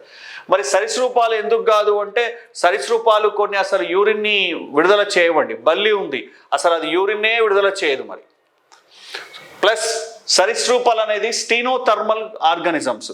స్టీనోథర్మల్ ఆర్గానిజమ్స్ ఏంటంటే నారో రేంజ్ ఆఫ్ టెంపరేచర్లో ఒకవేళ సర్వైవ్ అయితే దాన్ని స్టీనోథర్మల్ ఆర్గానిజం అన్నాం. ఇలా చూస్తే మనకు ఆన్సరు మూడోది కరెక్ట్ అవుతుంది. లేదు సరీసృపాలు నాకు అర్థం కాలేదంటే ఒంటె తక్కువ మూత్ర విసర్జన చేసేటటువంటి జంతువు. కాబట్టి ఇక్కడ D3 దేంట్లో ఉందంటే 3లో ఉంది కాబట్టి ఆన్సర్ 3. ఇలా మనం రెండిటి నుంచి చేసే ప్రయత్నం చేశాము. రెండిటి నుంచి చేసే ప్రయత్నంలో మనం సక్సెస్ కాలేదు కాబట్టి 3వ దానికి వెళ్ళాము. మిగతా రెండిట్లో ఒకటి కాంట్రవర్షియల్ ఉంది, దాన్ని మనం ముట్టుకోలేదు. ఒంటె తక్కువ మూత్ర విసర్జన చేసే జంతువు కాబట్టి D3కి వెళ్తే 3 కరెక్ట్ ఆన్సర్ అయింది. ఇట్లా మనము 1, 2 ఈ రెండింటితో కాకపోతే 3వది దాంతోనే ఆన్సర్ చూసుకోవాలి. ఓకే, నెక్స్ట్ 134 చూడండి. Match the following pollution type for major source. నీటి కాలుష్యము మురుగునీరు B1 దీనికి చూసాం చూడండి 134కి. So B1 okay. సో దేంట్లో ఉంది ఈ ఒక్క దాంట్లో చూడండి కాబట్టి 2 ఆన్సర్ 134 2. చూడండి ఇక్కడ ఒక్కటి కరెక్ట్ తెలిసినా మనము ఆన్సర్ చేసుకోవచ్చు. ఇది కూడా మనం క్లియర్గా క్వశ్చన్స్లో డిస్కస్ చేసాం, అంటే గ్రాండ్ టెస్టులలో డిస్కస్ చేస్తాం ఎలా ఒక్కటి తెలిస్తే కూడా మనం ఆన్సర్ ఎలా పెట్టచ్చు అనడానికి కొన్ని వస్తాయని. ఇక చూడండి ఒకటే తెలిసింది B1 నీటి కాలుష్యము మురుగునీరు సీవేజ్ వల్ల జరుగుతుంది. B1 ఇక్కడ ఒకటే ఉంది అంటే సెకండ్ ఆన్సర్ ఇది. ఇంకా మిగతా అక్కర్నే లేదండి, నీకు అవసరమే లేదు, మిగతావి నీకు తెలియాల్సిన అవసరమే లేదు. అయినా సరే ఒకసారి చూస్తే A2 వాయు కాలుష్యము పారిశ్రామిక ఉద్గారాల వల్ల ఇండస్ట్రియల్ ఎమిషన్స్ వల్ల వాయు కాలుష్యం జరుగుతుంది, ఇంకా కరెక్ట్ అయింది. సో ఇలా ఒక్కటి తెలిసినా మనకు క్లియర్గా ఆన్సర్ చేసుకోవచ్చండి. ఇది మనం క్లియర్గా ఎక్కడ చెప్పాము అంటే గ్రాండ్ టెస్ట్లో చెప్పడం జరిగింది, టెస్ట్ సిరీస్లో చెప్పడం జరిగింది. అలాంటి టెక్నిక్ ఇక్కడ వాడి చేసుకున్నాం మనం. తర్వాత 135 which of the following is not a biodegradable waste. క్రింది వాటిలో ఏది జీవ విచ్ఛిన్నమయ్యేది కాదు. టిన్ ఇది మెటల్ అండి. మెటలు బ్యాక్టీరియా ఫంగై వల్ల బ్రేక్ కాదు కాబట్టి ఆన్సర్ టిన్. కూరగాయల తొక్కలు వెజిటేబుల్ పీల్స్ అనేటివి బయోడిగ్రేడబుల్ అవుతాయి, ఫ్రూట్ కూడా బయోడిగ్రేడబుల్ అయితే, ఊలు కూడా కొద్ది రోజుల తర్వాత అది కూడా భూమిలో కలిసిపోతుంది ఎందుకంటే అది జంతు సంబంధ పదార్థం కాబట్టి. టిన్ అనేది మెటల్ కాబట్టి ఇది జీవ విచ్ఛిన్నం కాదు. సూక్ష్మజీవుల వల్ల బ్యాక్టీరియా మరియు శిలీంధ్రాల వల్ల జీవ విచ్ఛిన్నం కాదు కాబట్టి ఆన్సర్ 135 4 కరెక్ట్ ఆన్సర్. ఇది 4 ఆన్సర్ అండి. Choose the incorrect statement. ఈ క్రింది వాటిలో తప్పుగా ఉన్నదాన్ని గుర్తించమండి అన్నాడు. చూడండి తప్పుగా ఉన్నదాన్ని గుర్తించమన్నాడు. మనం ఒక్కొక్కటి చూసుకుంటూ వద్దాం. CO2 is continuously being released because of human activities is correct. Deforestation is decreasing the amount of CO2. అటవీ నిర్మూలన వలన CO2 తగ్గుతుందన్నాడు. రాంగ్, అది పెరుగుతుంది. చెట్లు కొట్టివేయడం వల్ల CO2 పెరుగుతుంది కాబట్టి D రాంగ్. 3, 4 కూడా చూద్దాం. Oil spillage causes oxygen depletion and distress to the aquatic animals. Yes correct. చమురు తెట్టల వల్ల ఏమవుతుంది, ఆ చమురు తెట్ట మీద ఉండడం వలన లోపలికి ఆక్సిజన్ వెళ్ళక లోపల ఉన్నటువంటి అక్వాటిక్ ఎనిమల్స్కి ఆక్సిజన్ సఫకేషన్ జరుగుతుంది. సో కాబట్టి ఇది కరెక్టే. Burning of plastic reduces the germination of seeds in crop fields. ఇది కూడా కరెక్టే. సో అంటే రాంగ్ ఏంటండి, ఇది సెకండ్ వన్ కాబట్టి ఆన్సర్ 2. ఇక్కడ చూస్ ద ఇన్కరెక్ట్ స్టేట్మెంట్ అన్నాడు కాబట్టి ఇక్కడ ఆన్సర్ 2 అది. Next which of the following countries are legally bounded the emissions reduction targets by the Paris agreement. ఇది చాలా మంది కన్ఫ్యూజ్ అవుతున్నారండి. వీటిలో ఏవీ లేవన్నారు, అది రాంగ్. ఆన్సర్ వచ్చేసి ఏంటి అంటే యూరోపియన్ యూనియన్. గ్లోబల్ వార్మింగ్ని క్లైమేట్ చేంజ్ని కంట్రోల్ చేయడానికి developed countries, European Union countries, developed countries వాళ్ళు తప్పనిసరిగా కొంత వాళ్ళు ఎంత టార్గెట్స్ పెట్టారు వాళ్ళకి, మిగతా వాళ్ళకు voluntary bases. Paris agreement Kyoto ప్రోటోకాల్లో ఏం చేశారు అంటే CO2ను తగ్గించడానికి డెవలప్డ్ కంట్రీస్కేమో టార్గెట్స్ పెట్టారు, మిగతా వాటికేమో వాలంటరీ బేసెస్గా గ్రీన్ హౌస్ వాయువులను తగ్గించాలి. అదే డెవలప్డ్ కంట్రీస్కి మాత్రం ఖచ్చితంగా వాళ్ళు ఏం చేయాలి అంటే టార్గెట్లు పెట్టుకొని గ్రీన్ హౌస్ వాయువులను తగ్గించాలి.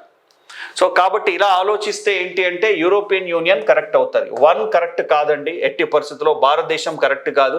భారతదేశం వాలంటరీ బేసిస్లో నేషనల్లీ డిటర్మైన్డ్ కాంట్రిబ్యూషన్స్, సో మనంతట మనం వాలంటరీ బేసిస్ మనంతట మనం లక్ష్యాలను విధించుకొని గ్రీన్ హౌస్ వాయువులను తగ్గించుకుంటున్నాం.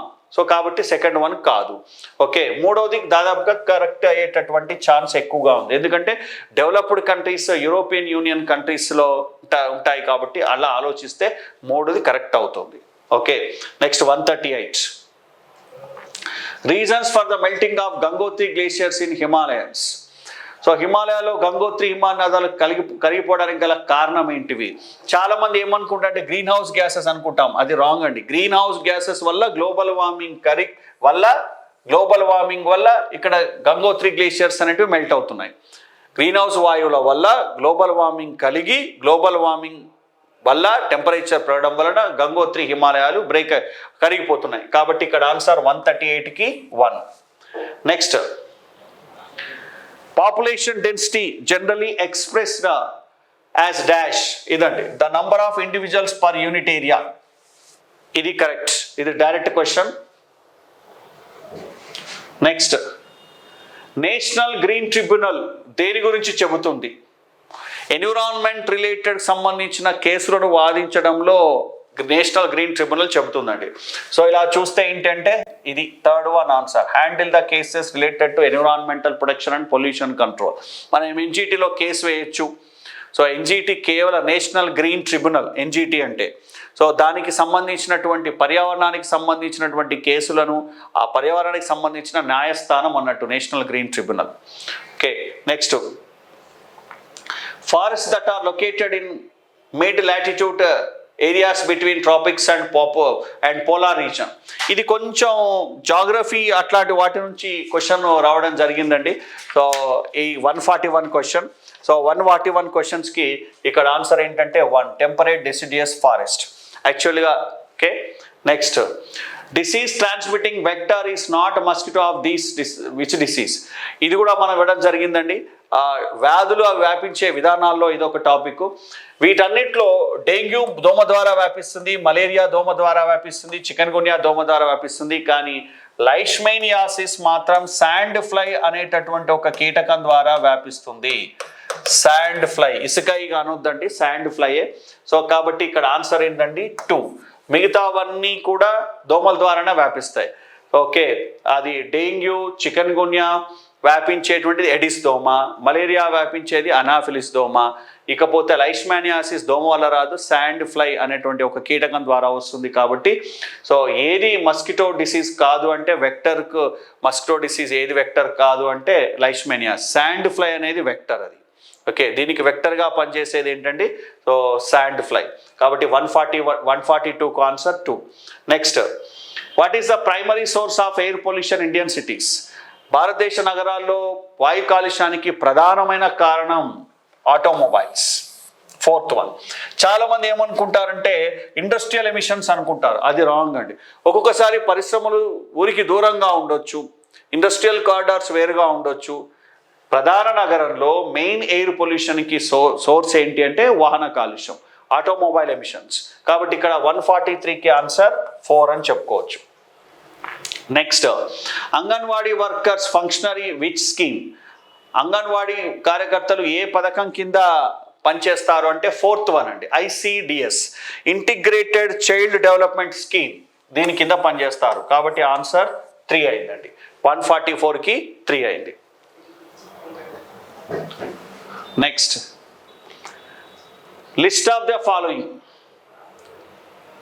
ఇది కూడా చూడండి, ఇది కూడా కొంచెం మనకి కాంట్రవర్సీ, కానీ ఒక్కటి తెలిస్తే మనం ఈజీగా చెప్పుకోవచ్చు. చూడండి, గ్రీన్ హౌస్ ఎఫెక్ట్, మీథేన్, ఇది ఒక్కటే తెలిసింది మనకు, అంటే C1. ఓకే, C1 ఏది ఉంటే అది కరెక్ట్. ఇక్కడ C1 ఉంది, ఇక్కడ C1 ఉంది, కాబట్టి రెండో దానికి వెళ్దాం మనం. Okay, marble cancer, sulphur dioxide and nitrogen oxides. వాస్తవంగా ఆమ్ల వర్షం మనం మార్బుల్ క్యాన్సర్ని కలగజేస్తుంది, కానీ సల్ఫర్ డయాక్సైడ్ కూడా నేరుగా చర్య జరిపి సో ఇక్కడ మార్బుల్ క్యాన్సర్ని కలగజేస్తుంది. కాబట్టి A3. సో ఇక్కడ A3 దేంట్లో ఉంది? మళ్ళీ రెండిట్లో వచ్చింది చూడండి.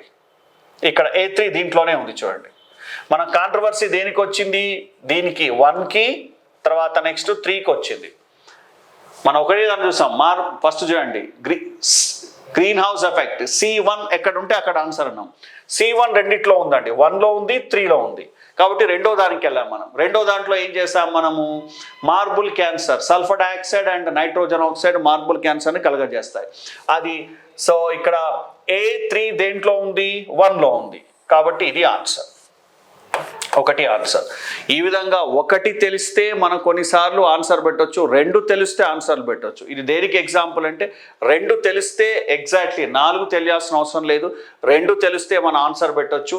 దానికి ఇది ఎగ్జాంపుల్. ఈ స్ట్రాటజీ కూడా టెస్ట్ సిరీస్లో ఇవ్వడం జరిగింది. కాబట్టి 145కి ఆన్సర్ 1 అండి. Next, how many core missions are included in India national action plan and climate change? NAPCCలో ఎన్ని మిషన్స్ చేర్చబడ్డాయంటే 8 అండి, 8. ఓకే, సో వాస్తవంగా 8 + 4 12, కానీ అది 12 4 తర్వాత చేశారు. ఫస్ట్ NAPCCలో 8 చేశారండి. సో కాబట్టి మన ఇక్కడ ఏంటి అంటే, సో 8 కరెక్ట్ ఆన్సర్, ఆన్సర్ 2. మరి తర్వాత చేసినవి లెక్క పెట్టినవి కూడా 4 ఎక్స్ట్రా మిషన్లు పెట్టుకుంటే అది 12 అవుతుంది. మరి అలా ఆలోచిస్తే, కానీ స్టార్టింగ్ మాత్రం national solar mission, national mission for green India, Himalayan ecosystem sustainable mission, ఇట్లాంటివన్నీ 8 పెట్టారు స్టార్టింగ్లో. కాబట్టి ఇక్కడ 8కి ఆన్సర్ ఉందండి. తర్వాత రివైజ్డ్గా వచ్చినటువంటి దాంట్లో ఇంకో 4 మిషన్లు పెట్టారు, దాని లెక్కలోకి తీసుకోవట్లేదు. అలా తీసుకుంటే 12, కానీ స్టార్టింగ్లో తీసుకుంటున్నాం కాబట్టి సో ఇక్కడ 146కి ఆన్సర్ 8 అనేది. నెక్స్ట్, జాతీయ క్లీన్ ఎనర్జీ ఫండ్ యొక్క ప్రాథమిక లక్ష్యం ఏంటి? పేరులోనే ఉందండి ఇక్కడ. What is the primary goal of Indian national clean energy fund? Okay, ఇక్కడ చూడండి, promote coal based power generation కాదు. తర్వాత next, improve forest conservation practices కాదు. Increase consumption of fossil fuels కాదు. Promote renewable energy technologies, reduced carbon emissions. ఇది ఇక్కడ క్లియర్గానే ఉందండి. క్లీన్ ఎనర్జీ అని ఉంది. క్లీన్ ఎనర్జీ అంటే రెన్యూవబుల్ ఎనర్జీ ద్వారా వచ్చిందని క్లీన్ ఎనర్జీ అంటాం. కాబట్టి 147కి కూడా ఆన్సరు 2. నెక్స్ట్ 148. ఇది కొంచెం ఇంట్రెస్టింగ్గా ఉండేటటువంటి క్వశ్చన్ చూడండి. 148, grazing food chain begins with dead leaves via herbivorous to carnivorous. ఇది రాంగ్. ఫుడ్ చైన్లు 2 రకాలండి. మూడోది కూడా ఉంటుంది, పారాసైట్. అది మనం పెద్దగా ఇంపార్టెంట్ ఉండదు. 2 ఫుడ్ చైన్ల గురించి చెప్పుకున్నాం. ఇది కూడా క్లియర్గా మనం ఇకాలజీలో నోట్స్లో క్లియర్గా విత్ ఫోటోగ్రాఫ్స్తో చెప్పుకున్నాం. చూడండి, grazing food chain, detritus food chain. Grazing food chain ఉత్పత్తిదారులతో ప్రారంభమవుతుంది, తర్వాత ప్రాథమిక వినియోగదారులు, ద్వితీయ వినియోగదారులు ఇలా వస్తాయి. Detritus food chain, detritus material, కుళ్ళిపోతున్నటువంటి పదార్థాలతో ప్రారంభమై డెట్రివోరస్ ఎనిమల్స్తో స్టార్ట్ అవుతుంది.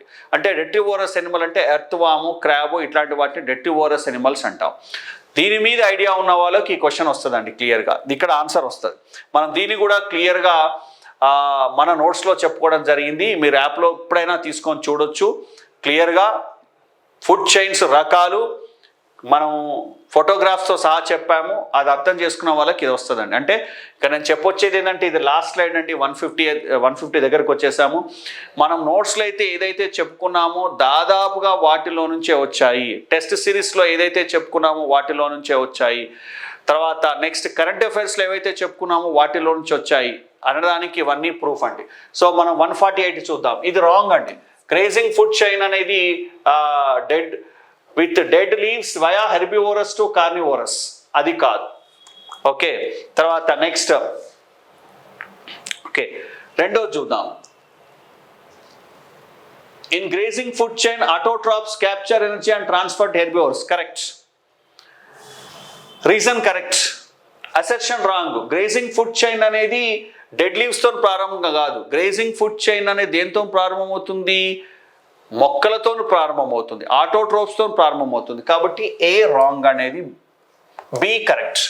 Grazing food chain, in grazing food chain autotrophs capture energy. Yes, autotrophs అంటే ఉత్పత్తిదారులు సూర్యరశ్మిని క్యాప్చర్ చేసి శక్తిని తయారు చేసుకుంటాయి. కాబట్టి R correct, A wrong R correct అనేది దేంట్లో ఉంది అంటే, సో ఇక్కడ 148 4లో చూడండి. A is not correct but R is correct, ఇది కరెక్ట్ అంటే answer 4. Next 149. What is the global issue associated with the transboundary movements of waste?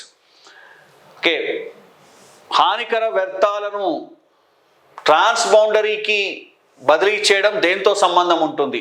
ఇది థర్డ్ వన్, బసేల్ కన్వెన్షన్ దీంతో సంబంధించింది. థర్డ్ వన్ ఆన్సర్ అండి.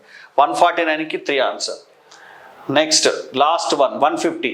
What is the main advantages of organic farming over conventional farming? సాధారణ వ్యవసాయంతో పోలిస్తే సేంద్రియ వ్యవసాయం యొక్క ప్రయోజనం ఏమిటి అన్నారండి. సో దీనికి ఏంటి అంటే, ఓకే 150 ఇక్కడ ఏమవుతుంది, reduced chemical input and improve the soil health. మూడవది అడ్వాంటేజ్, ఇంక్రీజ్ పెస్టిసైడ్ యూస్ కాదండి. ఆర్గానిక్ ఫార్మింగ్లో ఓకే పెస్టిసైడ్ యూస్ తగ్గుతుంది కాబట్టి ఇది wrong. Higher crop yields in all conditions, organic ఫార్మింగ్లో అన్నిసార్లు ఎక్కువ దిగుబడి రాదు కాబట్టి సెకండ్ కూడా రాంగే. Increase greenhouse gases emissions, organic ఫార్మింగ్లో గ్రీన్ హౌస్ గ్యాసెస్ ఎమిషన్స్ ఉండదు, రాంగ్. మూడవది ఏంటంటే reduce the chemical input and improve the soil health. Organic farming లాభం ఏంటి అంటే, the main advantages of organic farming over the conventional farming. సాంప్రదాయ వ్యవసాయం కంటే సేంద్రియ వ్యవసాయం యొక్క ప్రయోజనం ఏంటి అంటే, ఇక్కడ కెమికల్ వాడడం అనేది తగ్గిపోతుంది. Chemical fertilizers, chemical pesticides, chemical herbicides ఈ వాడడం తగ్గిపోవడం వలన సాయిల్ హెల్త్ అనేది బాగుంటుంది. కాబట్టి ఇక్కడ ఆన్సర్ 3, 150కి 3 అండి. సో ఈ విధంగా డియర్ స్టూడెంట్స్, మనము కీతో పాటుగా ఎలాంటి వ్యూహాలు అనుభవించాలి, దట్ మీన్స్ అనుసరించాలి, మనము ఎగ్జామ్లో ఎలా ఫీల్ అయ్యి మనం ఆన్సర్ చేయాలి అనేది చూసామండి. సో కాబట్టి నో డౌట్ మనం చెప్పుకునేవి ఎక్కువ వచ్చాయి. మనం ఇప్పుడు కూడా అనాలిసిస్ చేసినవి కూడా భవిష్యత్తులో ఎగ్జామ్లో యూజ్ కావచ్చు. సో మీరు వీటన్నిటినీ నేర్చుకొని ఫ్యూచర్ ఎగ్జామ్స్లో ఇంకా మళ్ళీ బాగా పర్ఫామ్ చేయాలని ఆశిస్తూ, ఓకే మళ్ళీ కొత్తగా ఎవరైనా జాయిన్ కావాలనుకుంటే కూడా డెఫినెట్గా జాయిన్ కావచ్చండి. మనం చెప్పిన దాంట్లో నుంచే దాదాపుగా వచ్చాయి. నెక్స్ట్ కూడా ఇంకొంచెం డీటెయిల్గా, ఇంకొంచెం డెప్త్గా, ఇంకొంచెం క్లియర్గా ఇప్పుడు వచ్చిన ఎక్స్పీరియన్స్ని యూజ్ చేసుకొని ఇంకొంచెం క్లియర్గా, ఇంకొంచెం డెప్త్గా, డీటెయిల్గా సో భవిష్యత్తులో కూడా చెప్పడం జరుగుతుంది. ఈ సెషన్ ఇక్కడికి ముగిస్తున్నామండి. Thank you very much.